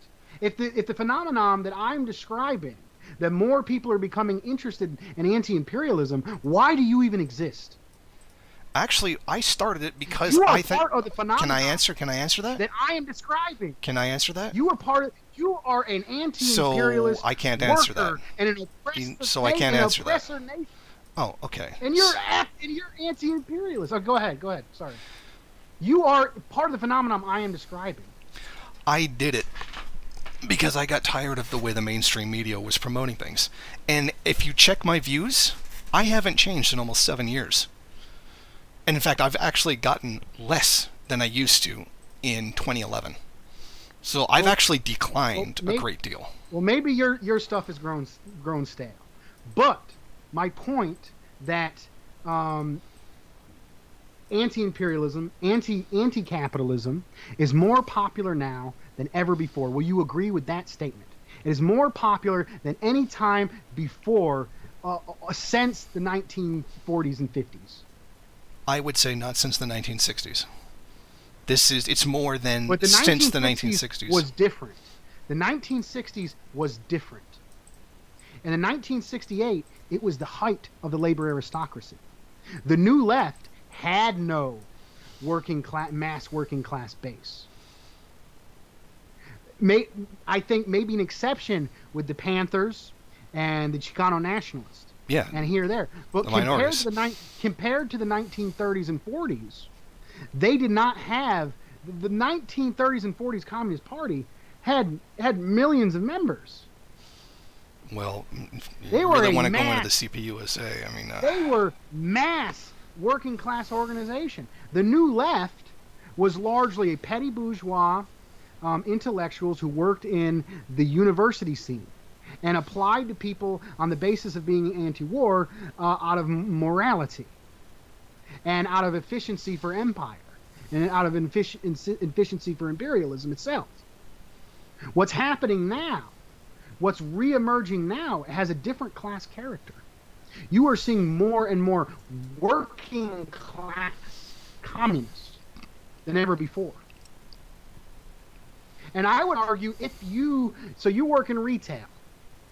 If you would have got that good, cushy union job, I don't think you'd be even doing this show. Maybe.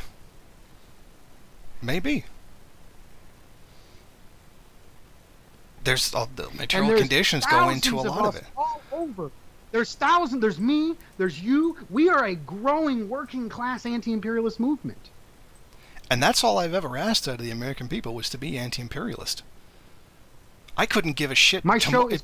And if tomorrow the wars suddenly ended and the U.S. wrote a law that said you had to shove pine cones up your ass, I wouldn't care.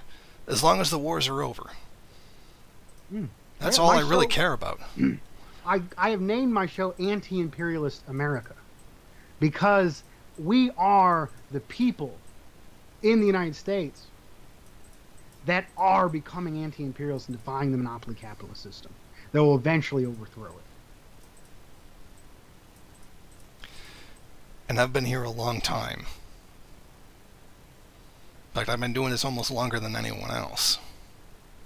And I haven't seen much of a change. I've seen those ebbs and flows. They come and then they go. That's how it works. Ebbs and flows, but it's continually moving forward. Okay, so this is kind of an anecdotal story that Caleb Maupin often used, and he talks about how comrades in New York City witnessed the hard hat riots.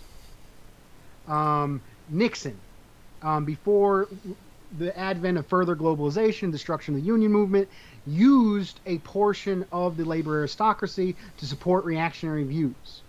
And they do that now. And the material basis for that was the height of the labor aristocracy.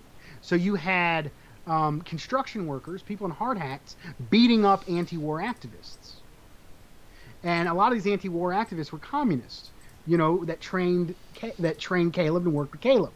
And then, and Occupy Wall Street, some of the same construction workers gave standing ovations and clapped and were in agreement with Occupy Wall Street. This is the destruction of the labor aristocracy, and this is more material basis for solidarity and anti-imperialism than ever before, and we need to be out there mobilizing and acting upon it. Hard hat riots aren't going to happen anymore. People are angry at this system. People are becoming anti-war. Of course people are angry at the system. The rise of Trump is because of the deteriorating conditions. The rise of Bernie Sanders is because of the deteriorating conditions. Yeah, I agree. That would be why he is gaining popularity. There's more revolutionary potential, and there is more. There's also more potential. I would say that it's I would say that it's not a revolutionary potential. It's just the calm before the Great Recessions. Not Great Recession, concession. I think it comes down to this. You're saying eventually the system will degrade to a point where revolution will be possible, correct? Yes. Okay. And I am saying right now, as it is, combating white supremacy to unite black, brown, Chicano, whatever, so that Native Americans can have their own land, practice their own self-determination, is the path that we should be taking the sections of the population which do include a fair amount of white people, or the white population, towards that resistance.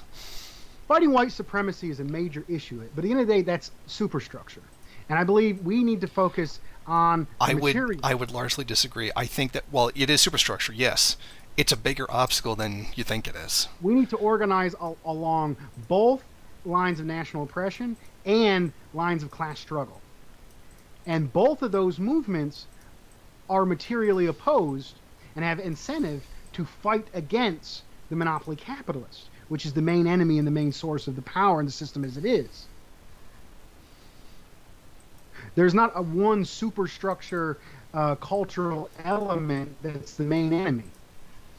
The system itself, monopoly capitalism, is. I'm not saying that. And monopoly capitalism exists along material contradictions of class and national oppression.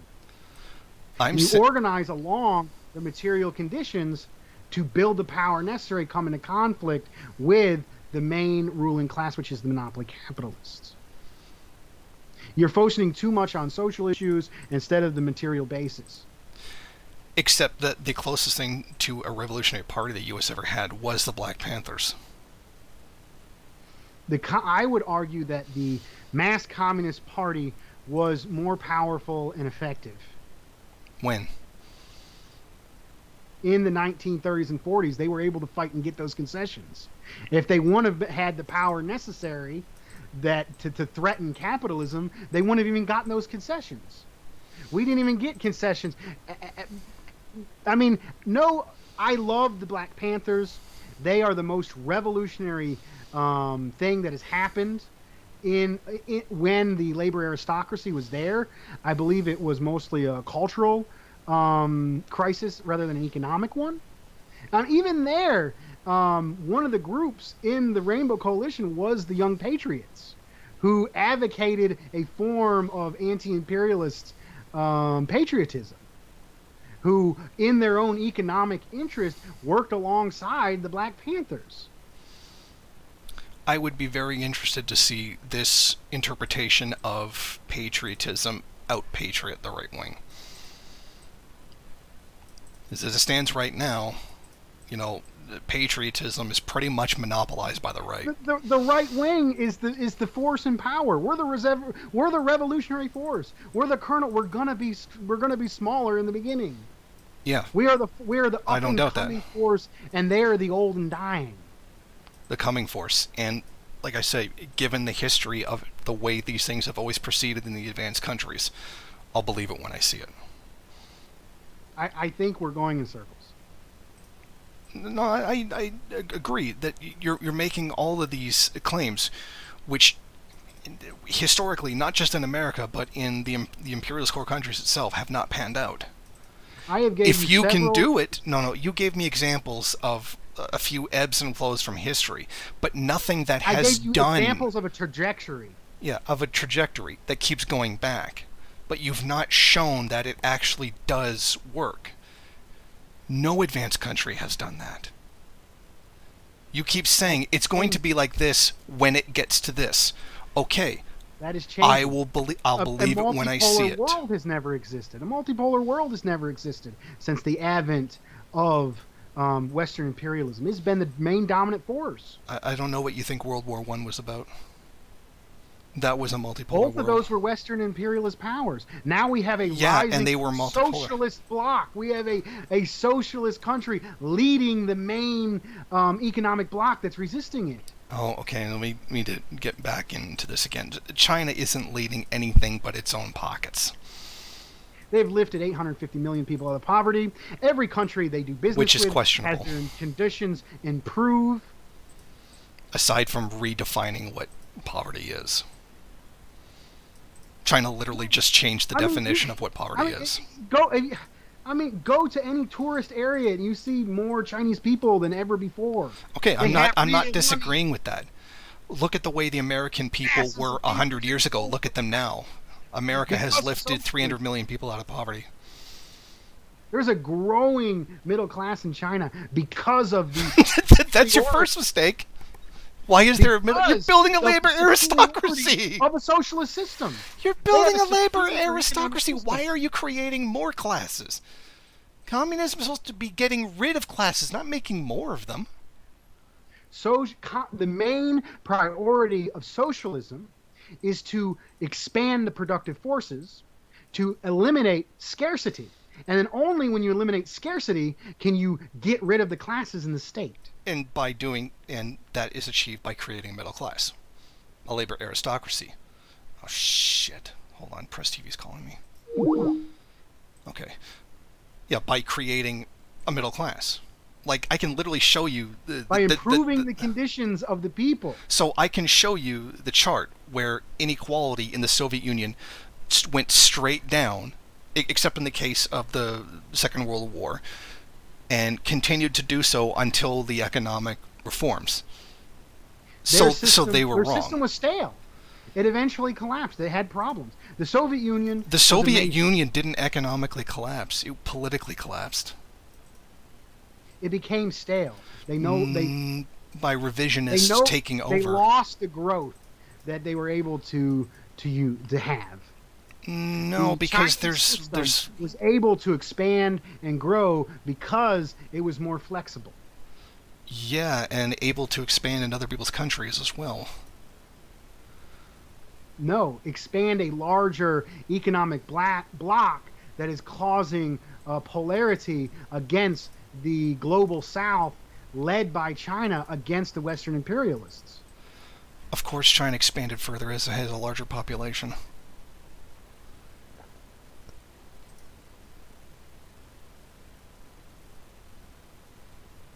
Chinese development has already reached its own borders. The progress of history did not stop after the fall of the Soviet Union. No, I agree. Yeah. I would say that I didn't say it did. The revolution in Iran is an example of the global South rising. Syria, even Saddam, were all examples. Gaddafi and Libya were all examples. Nationalist struggles improving the conditions of the people in the global South. Saddam Hussein, really? Yes, improved the conditions of the people. He was an anti-imperialist. Now, he was used to fight against Iran, just like China was used against... because that's anti-imperialism. Anti-imperialist countries can be used to manipulate to fight against each other, even though it's not in their interest. You see China being manipulated against Vietnam and vice versa now.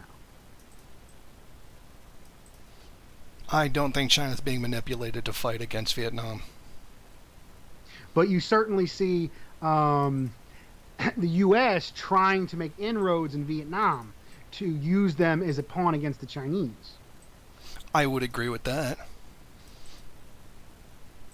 I think Vietnam is highly influenced by the United States. The revolutionary movement didn't stop with the Soviet Union.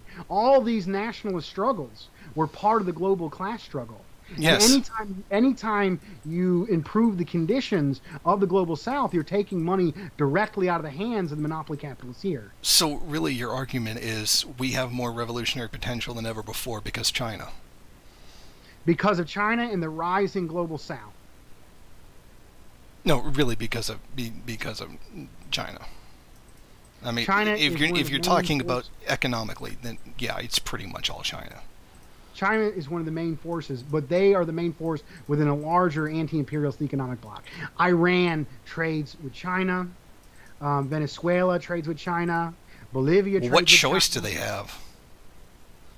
And they're offered far better conditions. And because they're offered no conditions for trading with the U.S. They're offered far better conditions than the West. What better conditions? They can't trade with the U.S. at all. Why did they have the ability to go socialist in the first place? Why didn't they collapse? It's because China was there to offer them trade. If China wasn't there to offer them trade, you can't claim Venezuela's socialist. Venezuela is a socialist country. So socialism is when the majority of your economy is run by capitalists. Socialism is when you have escaped the profit motive and you have a collective. You think the profit motive has been abolished in Venezuela? The state has supremacy over the profit. No, they don't. In no way, shape, or form is that true. That is absolutely false. The main economic resource that built the economy was the oil industry. And it wasn't run by capitalists. It was run by a government that had control over it, that had masses of inroads and control by the people. The Yeah, economy that would be the overall, oil industry, not the whole country. the economy You're overall, redefining socialism as social democracy. no, there's a difference. Social democracy has the monopoly capitalism still intact. And even a How could social you have democrat, monopoly in an capital in an anti-imperialist underdeveloped system, country? even if a country is not socialist, if they are improving their conditions, they they are still part of the global class struggle against the imperialists. A social democrat Okay. of an oppressed country is an ally to all communists and all socialists because they're improving the conditions of an oppressed people. And Yes. they're taking money out of the hands. But that doesn't make them socialist. So it doesn't matter. It doesn't matter whether you define Venezuela as socialist or not. They are part of the rising economic bloc that's destroying U.S. imperialism. Yeah. So, no, it's not socialist. Socialism is when the government does stuff. That's literally your So argument. no, socialism is when the government has supremacy over the economy. No. By that logic, the Nazis were socialists. And there's a caveat: a mass popular force has control over the government. So, yeah, Nazi Germany. No, Nazi Germany was never socialist because it was a Even though it just fit your mobili- two criteria. No, Nazi Germany was a mobilization of the people on behalf of the monopoly capitalists to destroy oppressed people in the communist movement. Socialism is a mobilization of the people to rebuild and form society for the benefit of that people in society. So, literally by your definition, Nazi Germany would have been socialist. Because No, it did because- raise living standards. It was massively supported by the masses, right or wrong. It It didn't. still was. Yes, It was still capitalism. Nazi Germany was capitalist Yeah. through. Yeah, and it through. was still The entire capitalist. system It's not my was definition that made- says that it's socialist. It's yours. They were lying just because they say they're socialist. No, I'm not doesn't saying mean they they're were socialist. I'm saying by your definition they were socialist. But the people have to be in control. So if the government has control of the economy, but it's still working for the monopoly capitalist or the capitalist, it's not socialist. So, yes, Venezuela is still capitalist. No, the government of Venezuela works on behalf of the people. So that's why the And has Venezuelan supremacy. government has to continually fight against their own bourgeoisie. And has supremacy over the economy. Venezuela works for the people. Fascist countries work for the monopoly capitalists and arrange society for the benefit of the monopoly capitalists. Socialist countries arrange society and the economy for the benefit of the country. So when 70% of the country is literally private businesses, it's not working for them. As long as you can have any amount of markets by degree. If you I look didn't at- say markets, I said private property. And look then at- markets would be another question altogether. We rest by degree. This is from Marx, the Communist Manifesto. You arrest all of the means of production by degree, and that degree is determined by what that government sees necessary and beneficial at the time. So it's completely arbitrary. No, you use scientific governance. Which would be leaving 70% of the economy in the hands of the capitalists. And part of the reason why they can't progress and build their social is because of constant sabotage and deflation. I didn't say that. I don't think that it's that much of a hindrance in that regard. You could just take the company. You This could is just the problem with Maoist third worldists. Okay, no. This is basic. This is basic socialist theory. Nothing is stopping Maduro from seizing these companies. Listen, the third worldists and the Maoists believe that Venezuela, that Iran, that Syria, that China, the only reason why they're not socialist is because they haven't had a great communist or socialist leader do what was necessary to make socialism or communism possible. That's what they believe. When the reality is That is the best that can be achieved under the current conditions of imperialism. It is not the So fault of capitalism. Maduro. It is not the fault First of of all, Maduro. you've It's not not even. the fault of Maduro that Venezuela is not socialist. It's a direct Yeah, it kind of is. result of the conditions. Is that why the caused Communist by the Party is imperial against him? system. That right there is Western chauvinism. No, that's bullshit coming out of your mouth. You don't believe. No, now you're you're lying. You are demeaning. No, you are I'm not demeaning. They're not doing what they're supposed to be doing. Anti-imperialist and socialist Okay. country. You're wrong And because you- you're and American. You're North uh, American. Western leftists. Yeah, when you And criticize And if a all third world powerful movement, people would do what you said was correct, then they would have the comment. And you know no. what? I'm not going by my opinion. I'm going by what socialism is. And this is different. Now you're personally attacking You me know, all over these it. This groups is you do nonsense. support. Who do you support? Did you support I the still Gonzales? support Venezuela. I still Did you support them support in their Gonzales? struggle. You think Gonzales was better? The Shining Path. You think they were better? I frankly don't even really care about Gonzalo, to be perfectly honest. What about the Naxals in India? I support them, but I am still critical of them. Who do you prefer? The mass communist party that's in power in Kerala or the Naxals? I don't know enough about the ones in Kerala. I can't say. What I'm saying is... What I'm saying is Maduro's in a position where he could do it, but he is choosing not to. No, he is being... Tell me, and what assaulted is stopping him right now from taking the largest multinationals in the country right now and nationalizing them? The second all anti-imperialists are stepping on the edge of a knife. They're walking a fine line. The imperialists only have so many resources to carry out so many sabotage and so many wars. And the second a country becomes more of a priority, they will invade and destroy that country. By your logic, if revolution Maduro- can never happen then. No. It is a war of attrition. Yeah, and guess who's As getting their we- ass kicked in that one?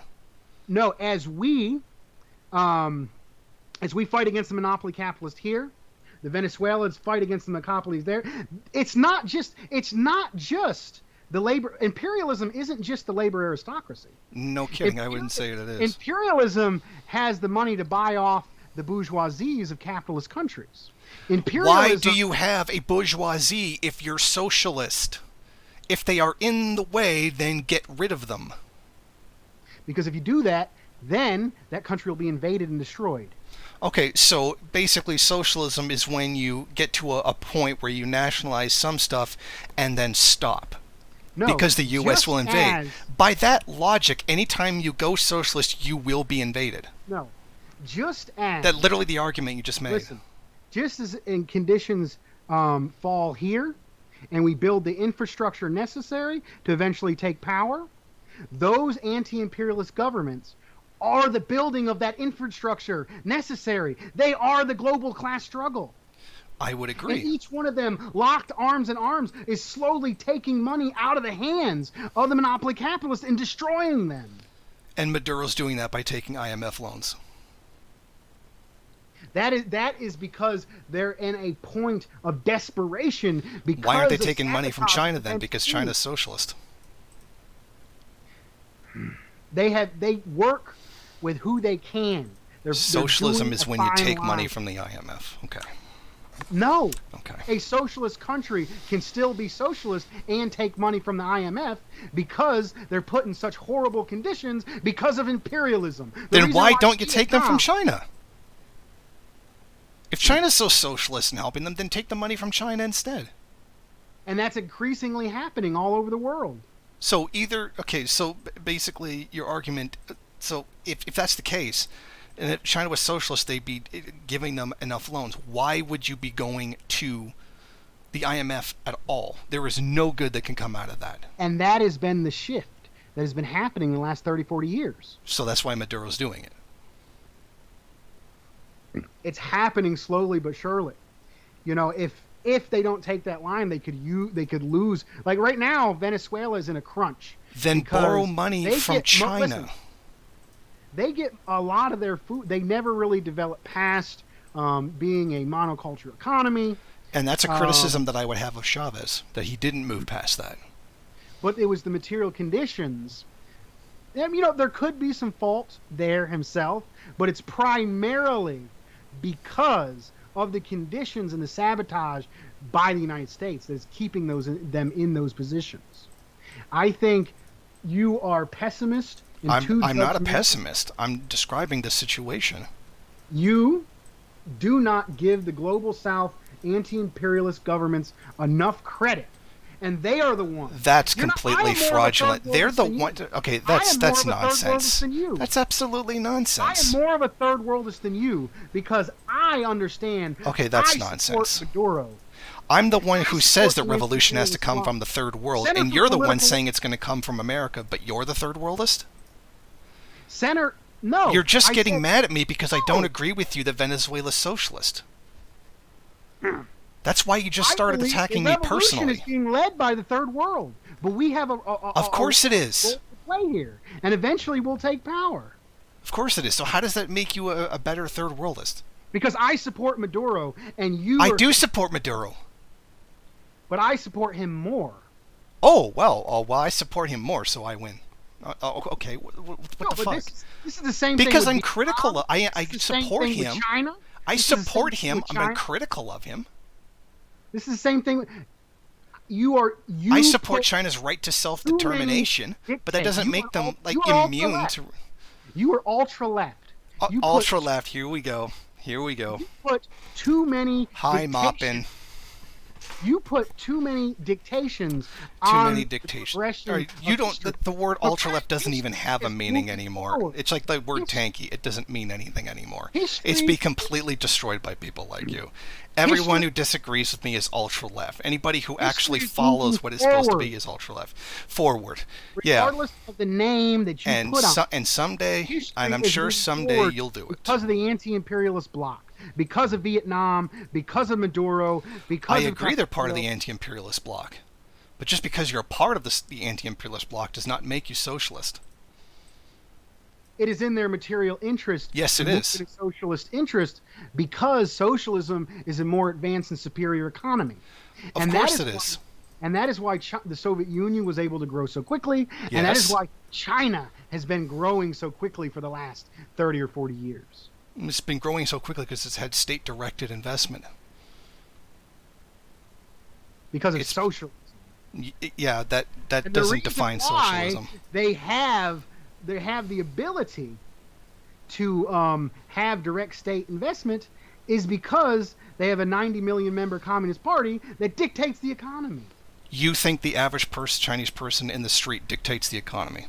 The 90 million member Communist Party with representatives throughout every neighborhood. And you say that with a straight face.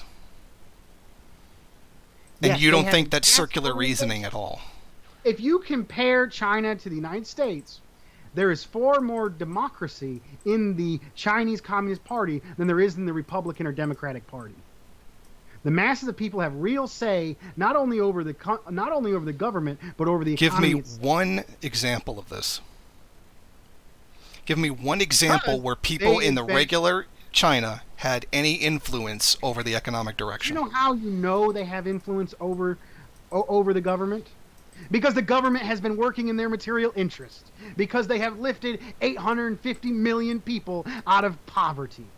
That is evidence that the people have control over the party and have control over the economy. Socialism is when you increase the living standard. Socialism is the best way of going about it. So you just refuted yourself. You just refuted yourself. By your definition, you say because it does what's right for its people, which is economic development is when it's socialism. That's literally what you just said. Economic development is the primary objective of socialism. because economic development is what necessary to reach higher stages of socialism and eventually communism. Because You do communism, realize capitalism creates economic growth too, right? not in its morbid stage, not its imperialist stage. When it's in its morbid, it's actually we've actually transitioned. So right now in the to- United States, they're better. People are not better off than they were in the 1960s. Economic growth does not equal socialism. People are worse off now. You think people are worse off now than in the 1960s? Yes, on a material level, we have less material wealth now than we So did in the that's 1960s. why television ownership is massively higher. Homes That's are simply bigger. improvement in technology. We have less fresh meat. We have less access to produce. We have less home ownership. The money we have doesn't buy as much material abundance as it did in those Actually, days. we have a lot more luxuries than we did in the 1960s. Our living standards are far worse. No.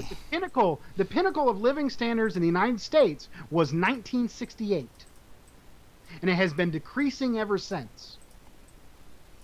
So if I actually go and look at statistics right now, that will actually agree with you. We have lowering So I guess age that would be a no. expectancy rates. So I We guess have that would be a lowering no. age expectancy rates. There's The a amount of lowering age life expectancy because of itself- COVID. Life itself is diminishing. No, the life expectancy is going down because of COVID. Life expectancy has been going down before COVID. Okay, so if I Google that right now, that will confirm what you say. U.S. life expectancy. Conditions have been okay. The minimum wage. Really? Because I just looked it up right now, and what you're saying is a complete lie. I'm looking at the official I'll give you a statistics right concrete now. example United of States, something I learned from the 78.79 struggle. years. 1960, 69.77 years. I'm sorry, right here, what I you're may have saying been is incorrect. absolutely false. I may have been incorrect on that one point, but my general argument is correct. That the Isn't it- material. as and soon as can I give you held an your example, listen. As soon and as I can held give- your argument up for up to scrutiny, it didn't pan out.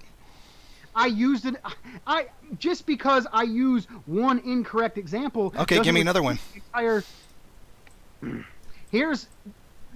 I worked. This is from the struggle. I worked for a campaign to raise the minimum wage in Greensboro to $20 an hour. And the reason why they wanted to raise it to 20-something hours an hour is because that was the buying power of the U.S. dollar in 1968, which was the height of the buying power of the U.S. dollar. Okay, so I'm looking at median household income for the United States, and it has done nothing but go up, except in the But the case buying of where. power has gone down. You can't base it just based off of income. The Okay, real so I'll Google material that. wealth- The real material wealth of the people has been decreasing since 1968. That was the height of the labor aristocracy. Okay, I just Look at googled home the. ownership. I just googled it Look at home by ownership. buying Home power. ownership rates You're- have been going down. Look at home ownership rates. So Look at the quality. why of is it our Americans food. think that owning a house is some kind of like value? Owning a home is the basis of the middle class. If you own your Okay, home, so you're the no middle longer class. subject to a constant rent. Socialism would make the American dream a reality, like it is in China. The only thing capable of- Okay. So now you're saying the American dream is the goal of socialism, or what is? Improving the material conditions of the people is the goal of socialism. And capitalism has fallen short because capitalism is inefficient, and capitalism is wasteful, and socialism is a superior system.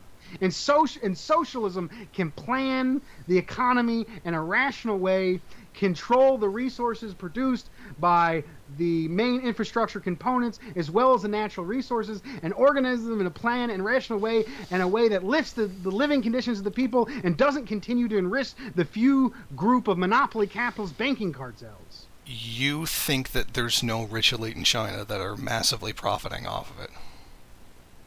I didn't say there wasn't any profit. I said No, profits you do said not rich reign elite. supreme. You said Profits by an elite. There is an do elite in China. not reign supreme. The Communist Party can take resources and claim businesses at will if it sees necessary for the benefit of the people. So you would consider the Soviet That's Union they to? don't So have would you economic consider the access Soviet anymore. Union to be socialist? Yes. Okay, let's just say the best time in the social. Any point, just I would this. consider Soviet Union socialist up into its collapse. Okay, so socialism is when you don't have capitalists and when you do have capitalists. No, socialism is when the primary the answer function would be yes. of the economy, when the primary function of the economy is for the benefit of the people in the country and not capitalism and profits. So you can have markets within socialism. So you don't think You can that have billionaires within socialism. You can get rich in socialism. well, there's an American wealth prosperity gospel again. That was one thing I was going to criticize about it, but in a whole separate thing. But Socialism improves the conditions of the people, and as their system. I can show you capitalist countries that have done that. When capitalism was in its productive stage, we are in a new stage of capitalism. Lenin talked about the stage of imperialism. First, you have so the massive growth in people's living conditions in India, which is capitalist, a highly unbalanced one, but a growth nonetheless. They needed to improve the conditions because of imperialism. They're still being controlled by imperialism They structured the economy for the benefit of the imperialists. Then how did the living conditions go up? They needed to grow industry there for the ultimate benefit. It helped both. So really, economic expansion, economic development reduces poverty. And if you because that is true. So look at even Lenin. If you read Lenin's Imperialism, he said that the capitalists are forced to create a proletariat and raise those countries from feudal states into capitalist states. They often, will pay feudal forces, but they're required to develop capitalism in those countries, and then the proletariat can fight and gain access and fight a revolution. That's part of the understanding of Lenin's idea of imperialism, that imperialism develops the proletariat and makes them more revolutionary than the feudal stage. And that justifies China doing the things that are the opposite of socialism. As long as you're improving conditions of an oppressed country, that country is moving towards socialism. Because it's growing the revolutionary forces. It's growing the infrastructure and the proletariat. It's growing the force big enough to kick out the shackles of imperialism. And then once they kick off the shackles of imperialism, they are forced to adopt a socialist economy that is superior and able to survive within the imperialist system. So it's not socialist. It goes to a point where they have to be socialist. Sure. So then, yes, it's not socialist. Sure. I mean, Russia isn't socialist. Russia's capitalist, but they're part of the economic. They're part of the economic bloc that's helping defeat imperialism. Yeah, for their own benefit. Yes, but it's still having the material. It's still having the material results of weakening imperialism. It's weakening U.S. imperialism. Yes. That's how socialism works. Workers work within their material benefit to gain socialism. Anti-imperialist countries act within their material benefit to oppose monopoly capitalism, contradictions, and benefiting different groups and other groups overtaking other groups and forming different systems. That's the basis of historical progress. That's the basis of creating socialism and the progress towards it.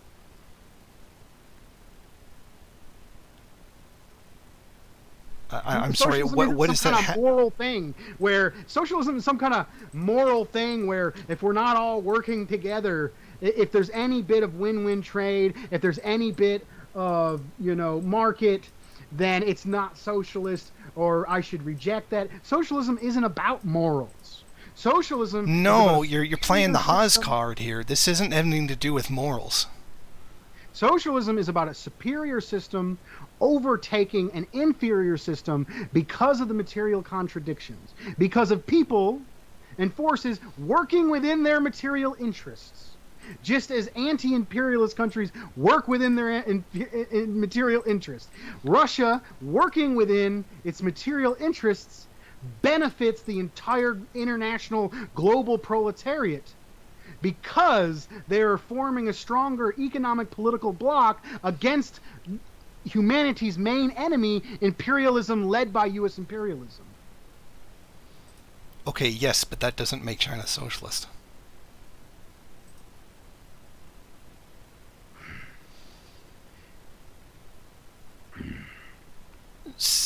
Like, okay, yeah, I agree with you that about anti-imperialism. That's true. China is the main anti-imperialist, whether you call them socialist or not. China main anti-imperialist, I would say to a degree, yes. They are the leader of the anti-imperialist, so it doesn't even matter. It's hard to be the leader of the anti-imperialist movement when you're doing it to Africa. They're not. And that's why the African countries are complaining about unfair trade. And that's why there's a Chinese person on the seat of the African National Council. China is helping to improve conditions in Africa, and the reason why there's So you're not going to answer any of that. The reason why the U.S. has massive African bases is to stop the spread of Chinese influence, because every dollar traded with China is one less dollar traded with the United States. There were U.S. bases in Africa before China was there. It's also doing that, but yes. Why is the shift there? Why is the increase? Because it's imperialism. They're going to expand no matter what. Even, and yes, they are undermining China. I agree that. Even if you think China is imperialist, they still should be supported as an anti-imperialist as a non-imperialist country fighting against the monopoly capitalists. Well, that's right. That didn't make any sense. I know. Okay, let me restate that. Even if you consider China to be imperialist, they are not as exploitative or brutal as the Western imperialists, and they should be supported over the Western imperialists. You literally just defended imperialism. No, I'm saying there's contradictions among... That's one of the main contradictions that Stalin wrote about. Our imperialism isn't as bad as somebody else's imperialism, so support us. That's literally what you just said. It is... This is a hypothetical. I think China is socialist. But let's say I didn't. But that's the argument you just made. Hypothetically, if it was. Let's say I thought they were imperial. One of the contradictions that Stalin wrote about in Foundations of Leninism was the contradiction among the imperialist powers. And they can be manipulated for the benefit of the workers. By supporting another imperialism. At times. Just like fascism was the main enemy. And the U.S. entered an alignment with the Soviet Union, with a socialist country, against the fascists. The main enemy today, the fascists of today, are the declining Western imperialists. All communists and socialists should support the destruction of humanity's main enemy today, imperialism led by U.S. imperialism. Yes, I do support the destruction of U.S. imperialism. And that's the main goal today. By actually opposing in America, but... And China is helping in that fight. So the African countries are complaining for nothing. So whether you see that as socialist, or whether you see it a contradiction among imperialists... Okay, allow me to play the same card you did. The African countries ought to just shut up and just do what they're... It should just shut up because you know what's better for them. They should unite. No, you think that all their complaints about what China has been doing are complete nonsense. They're just making it up. I'm not saying that. Yes, you did. You basically just told them, China's helping you, so shut up. Countries around. China can boss other countries around, but they're not in an imperialist situation where their entire economies are built. Who gives them the right to boss anyone around? They're simply bigger. That's simply the material positions that exist. I think China, African so countries, might makes right. no, might You makes literally just reality. did. Material reality makes material reality. So China has the right to bully these countries, which There you is just no said they were. fucking rights. Everything is a material reality. So they should be doing it or shouldn't be doing it. That's funny because Cuba didn't do it to anybody. They didn't have the power to do it. You literally I just think the defended African China countries- bullying other countries. No, the African countries should get together and form power bases and push for better deals with China. Or China could be socialist reciprocity and give them those better conditions. Why should China be forced to if China's already socialist? What the fuck? That's not how socialism isn't where all bad things stop happening. You're literally Socialism- defending. You're No, basically saying socialism is get not to- where all you bad just things defended just China simply exploiting stop happening Africa. overnight. Socialism isn't when all bad things happen in socialist country. There are still class contradictions within socialist countries. Yeah, but that's not as Africa isn't a socialist country. You literally just made the argument that China, it's okay that China Well, should okay, bully them. all that You literally socialism just said is- it was okay. All that socialism is when the majority of the people have Oh, okay. control Now of the you're government going back to the that has- definition of socialism while ignoring the issue of bullying, and that's not imperialism. Bad things can happen among socialist countries. It doesn't make them any less socialist. The China was used against Russia. Yeah, you know what? When you use your Russia was used economic against- power to coerce another country, I think that is a form of imperialism. Imperialism is monopoly capitalism. No monopoly capitalists, no imperialism. So Lenin was wrong. No, imperialism is monopoly capitalism. So when Lenin said China does not have imperialism monopoly existed capital. in the Roman Empire, before there even was capitalism. There was not monopoly capitalism in the Roman Empire. No, that's my point.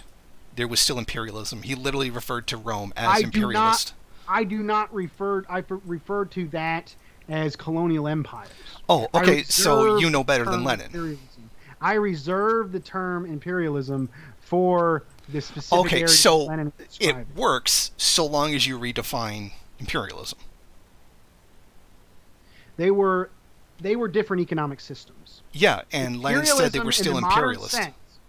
Imperialism in the modern sense, the one I am talking about, is specifically monopoly capitalism. So if you don't have a monopoly capitalist system, it's okay to bully other countries.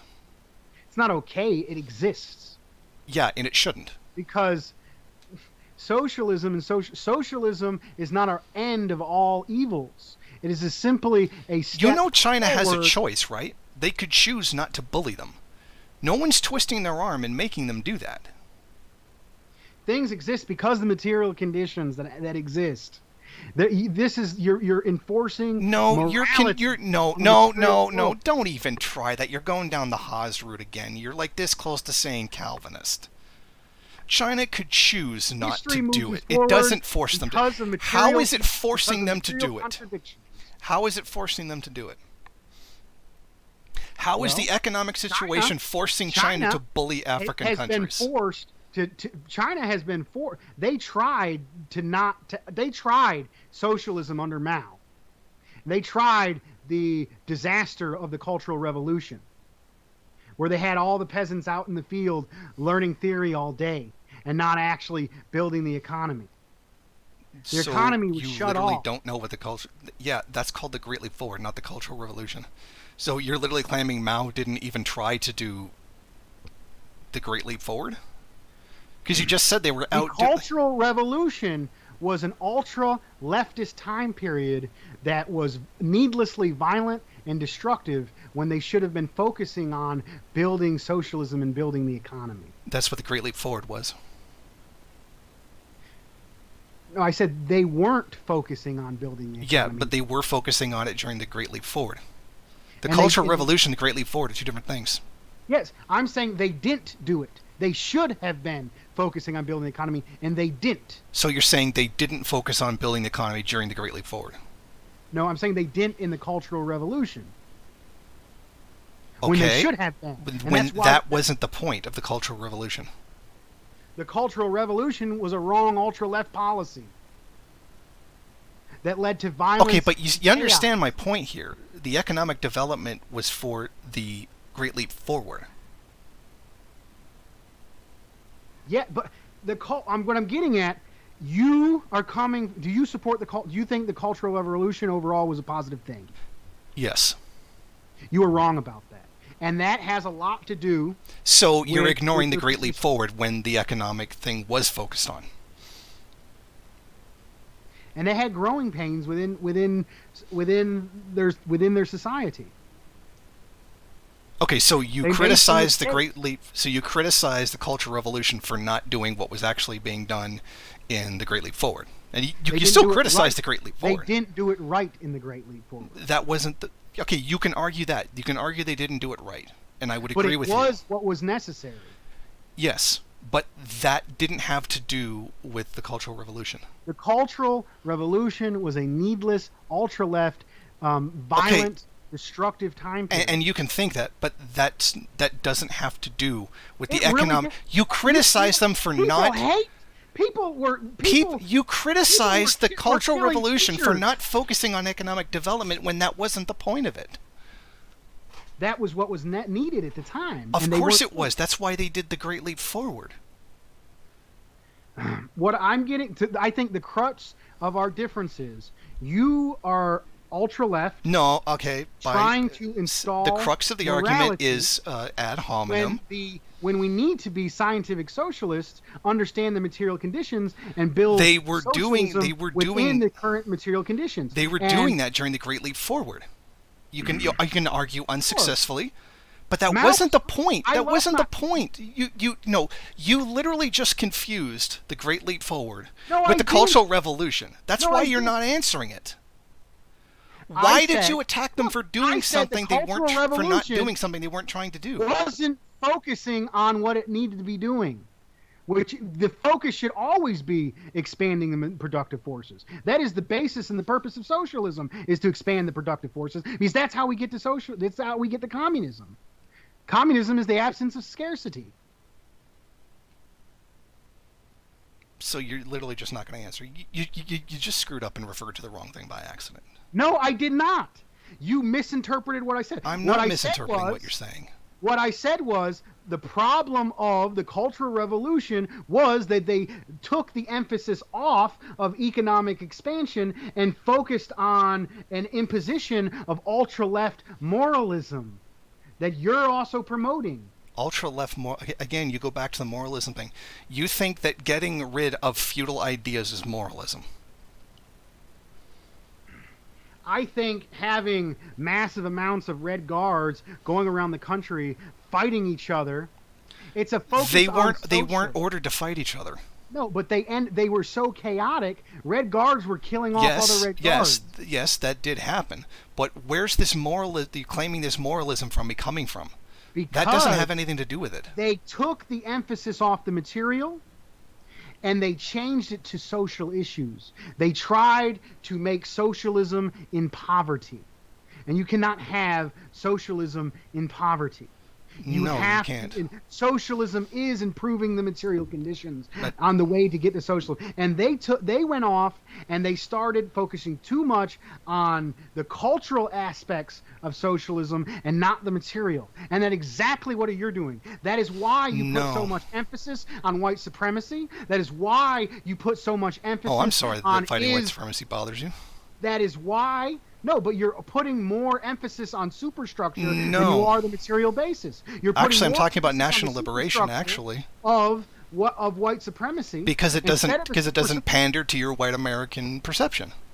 I'm talking about national liberation. Imperialism is national oppression and class exploitation. Yeah, that doesn't. That's not what's going on. That's not America. Along both those contradictions, to overthrow monopoly capitalism. We don't focus on the social aspect of something that's maintaining one of those material conditions. We focus on the material conditions of whole and all of the contradictions that exist. You mean that overthrowing process that's been a historical failure? You focus too much on superstructure and not enough on economic reality, and that is why you support the Cultural Revolution, and that is why you don't support China, and that is why you don't.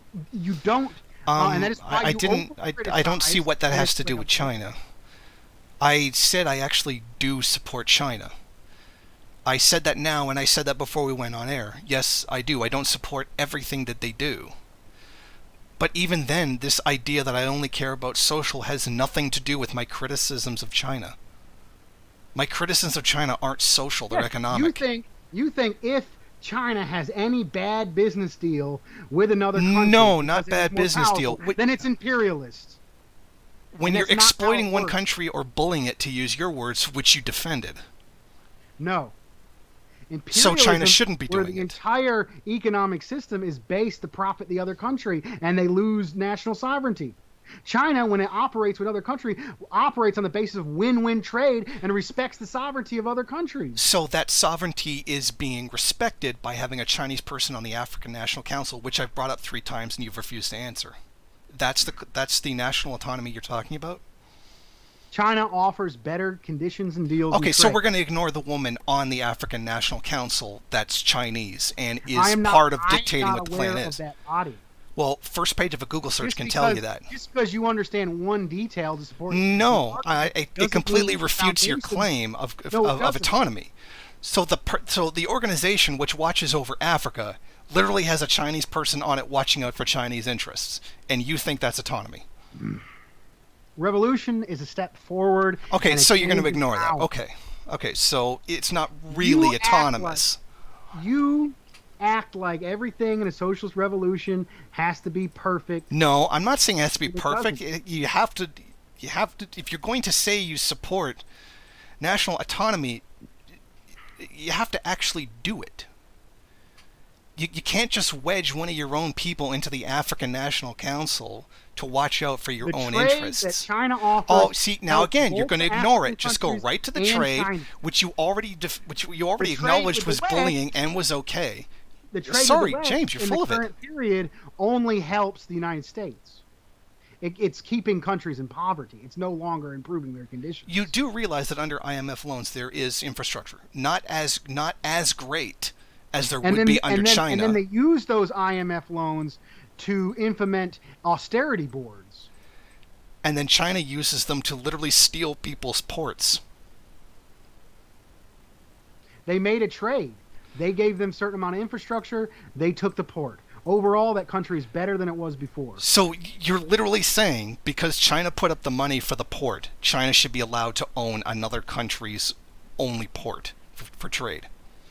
And in fact, even right in the actual contract, it stated that the country who got the port was contractually obligated to put out a certain amount of business every year. If it did not meet that level, then it would default into China's hands. I'm sorry, you can't claim controlling another country's ability to export is not imperialism. The deals that China is offering other countries are so you're going to ignore the issue of the ownership. Better than the ones they were forced to take to improve their own conditions. So what? One kick in the balls is better than 2 kick in the balls. That doesn't make it okay. That doesn't mean it's good.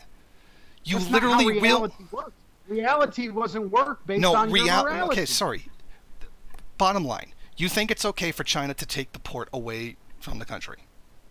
I think it happens and exists because of the material conditions. No, see, China didn't have to write into the contract that we own it. It does not change. They didn't have to do that. China is not imperialist. Sorry, that's absolute nonsense. China did not have to write into the contract, if you don't do X amount of business, we can legally take this from you. They're being pushed and sabotaged as well.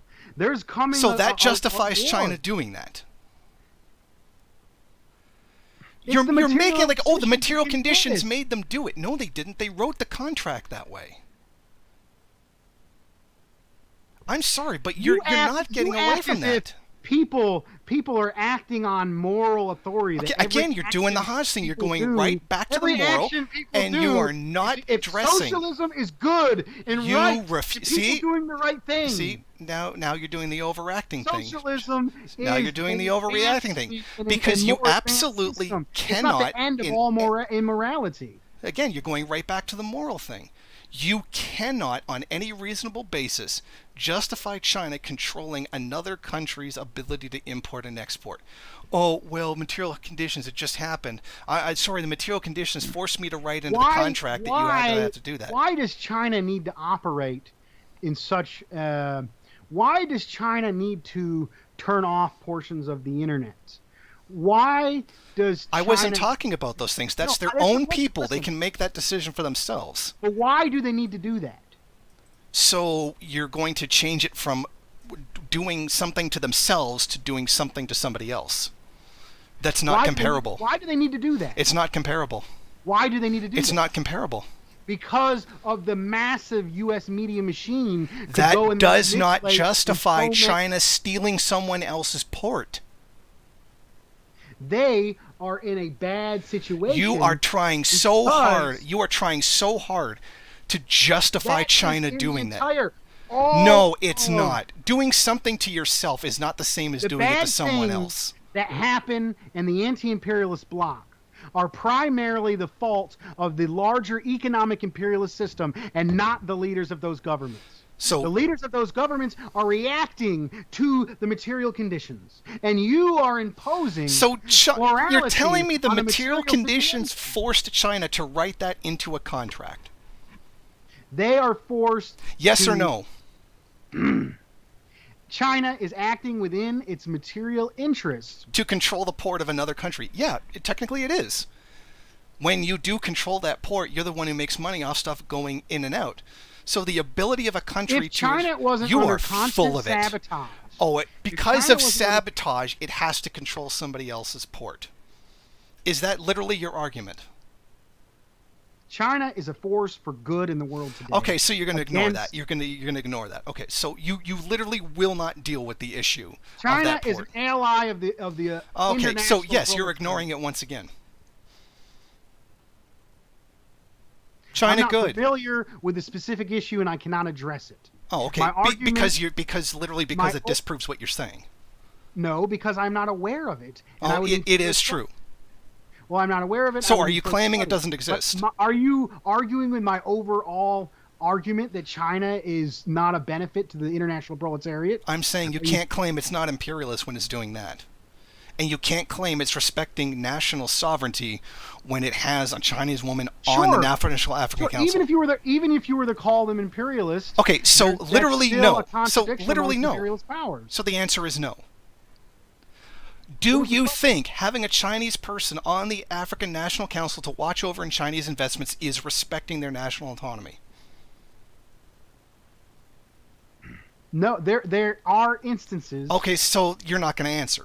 Where China has problems with respecting other countries' national autonomy. Okay, so they really don't respect other people's national autonomy. But that doesn't make them imperialists. Okay, so that doesn't make them imperialist. You know, but putting people in government in foreign countries to watch their own investments doesn't make them imperialist. Controlling another country's ability to import and export doesn't make them imperialist. Imperialism James, you have no way of defending that. Imperialism requires a private. Okay, so yeah, so it's not a private clique of. It can't be imperialist because it's so circular reasoning. Even under socialism, a pure, perfect socialism, there would be no way of justifying that. And this is the socialism that you want to bring to native peoples.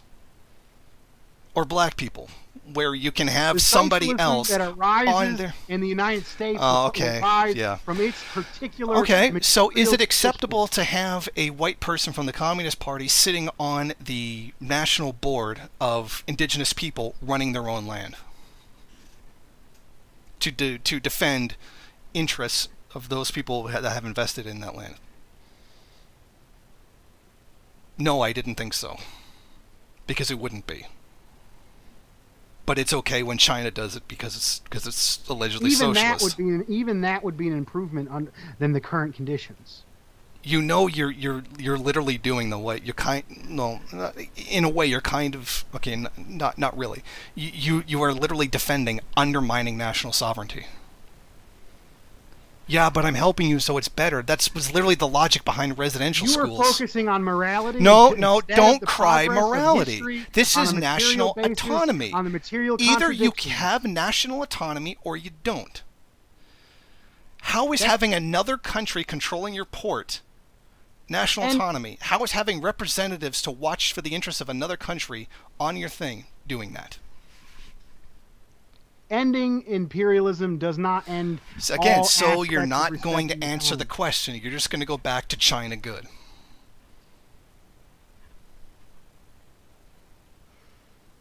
You are moving it way forward in the future, saying, "Oh, there's a socialist That's not in America, the future. there's That's autonomous happening right now. There's autonomous indigenous nations. There are no autonomous indigenous No, nations. I'm not talking about that. I'm talking about the things that China are doing right now with the So, but port you and the put woman on the something African Council. saying that I was going to be a white communist that was oppressing an indigenous.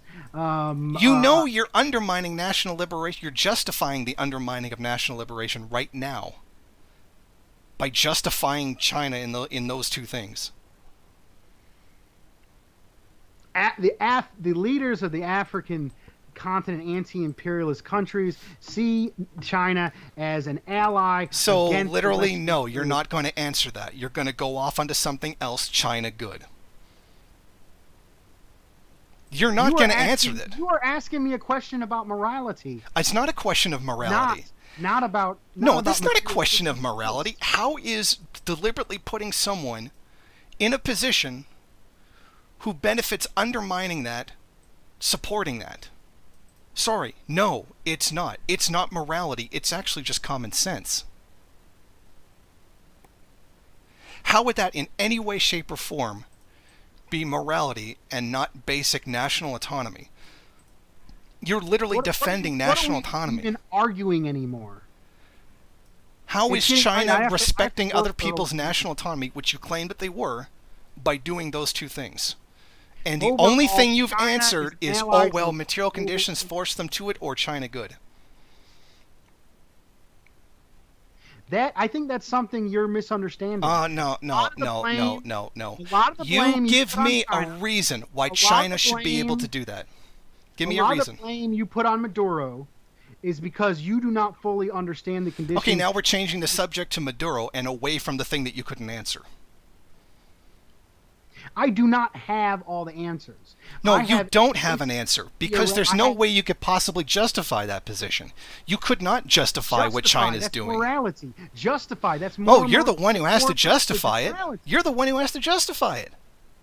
You I don't can't. have You to cannot justify do. No. anything Yes, you China do. does. Yes, you do. I am saying that If China, you are saying- materially, Oh. on the whole, is a Okay, benefit so to we're world just going to conflict. ignore that national autonomy thing that China's doing wrong. We're just going to ignore that. You will not answer it. Tell me why China should have someone on the African National Council. Tell me why China should control the port of another country. What is your I basis do for not thinking that's know. okay? You don't I know. do not- Well, let me tell you something. That's wrong. It doesn't contradict my larger narrative that Of- China is an ally of the global That's class what an struggle ally does. against the imperialism led by U.S. That's what an imperialism. ally does, is send someone in there to watch over their investments and control your ports. That's what an ally does. While they're improving the conditions of that country So- compared to what Western loans Okay, have to offer. so because there's infrastructure development going on, China's allowed to do that. That's It is literally a what you just said. win-win trade. Both parties benefit. So, Unlike yes, US it is allowed. imperialism. So It yes, a it is different- allowed. It is a different economic system. So you do It's an think that's evolution. okay, and that is helping them. It is an evolution. No, don't give me that crap. Right China now, could choose not to do the that. world right now is two forces. Imperialism No, led by stop U.S. trying to use imperialism. U.S. imperialism, as a justification for undermining the national They autonomy of are other the ones countries. that make and control the entire political economic order. I literally And just gave you the examples of how they anti-imperialist were undermining someone's all national anti-imperialist liberation. countries are And you simply justified it. responding to those conditions that the United States has created. So, because the United States is imperialist and gives a worse deal than China, it is okay to have a woman on the African Council It is and in those. port. It is in Africa's interest to deal deals with China instead of It the is United in Africa's interest to hand over sovereignty to another country. It is in Africa's interest to do deals with China compared to the United States. And by undermining their autonomy, which you claim China's respecting. I do not have to put forth a position that rectifies all injustices. Well, when you're saying that it's socialism, and that's what socialism is, yeah, you really kind of do. Advancement. Socialism is material advancement. It is not an end of all injustices in society. I'm supposed to believe you that you support national autonomy for blacks and Native Americans when you're justifying China doing it to someone else. Surplus labor. In early stage socialism, there's still extraction of surplus labor. And what does that have to do with undermining their national autonomy? What does that have to do with it? It's another example of an injustice that can happen so even within a system that doesn't justify it.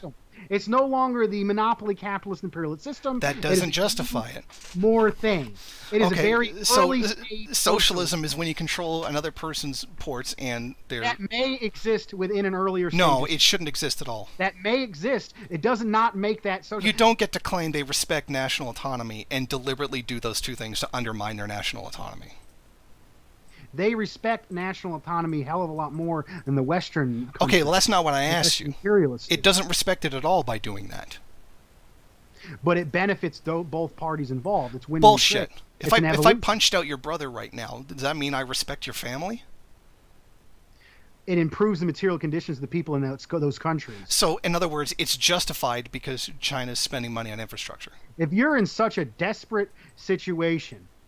So now you're admitting people to trade with. You don't have to make those decisions. More food, then that is in the material. China didn't have to do that. China didn't have to write a clause that said that they took control of the port. They don't have to have a Chinese person on the African National Council. No one is forcing them to do this.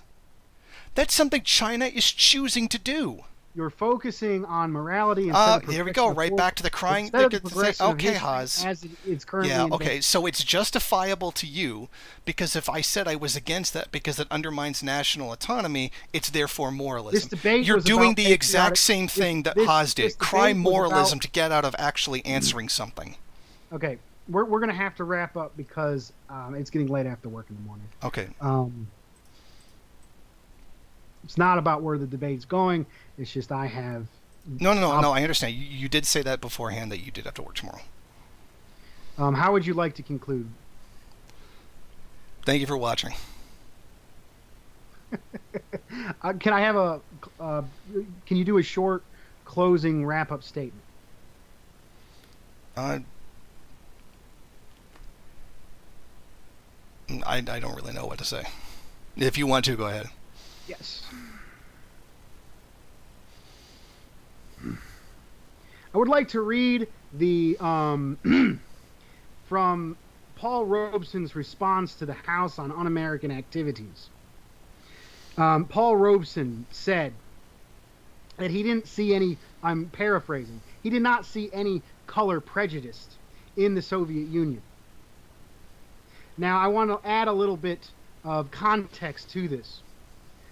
This was just a few years after horrible racist things occurring like the pogroms, where Russian people were destroying and mass murdering Jews. And then after the implementation of Soviet socialism, Paul Robeson went to the Soviet Union and he said he did not feel any color prejudice there.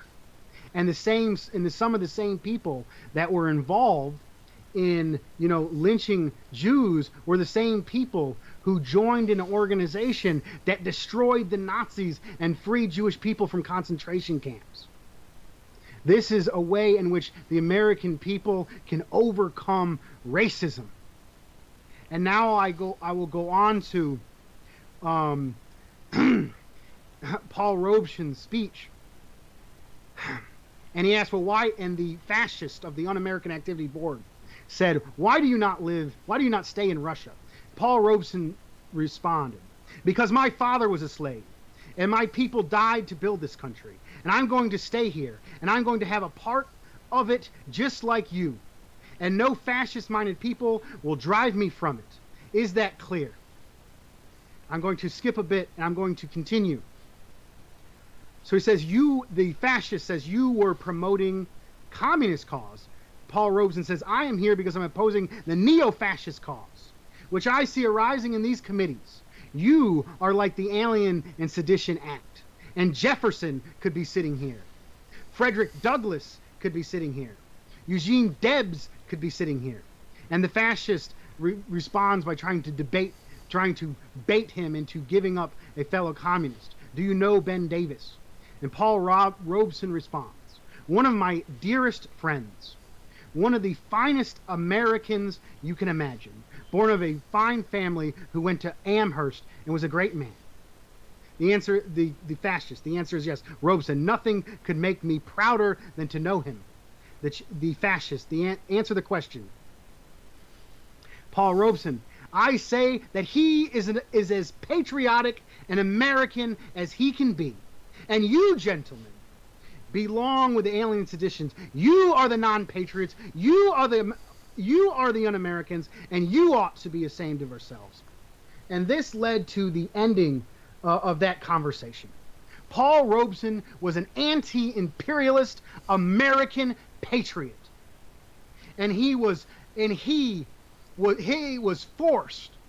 African American people have never been a part of this country.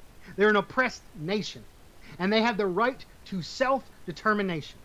So if black people never want anything to do with this country, they have every right not to.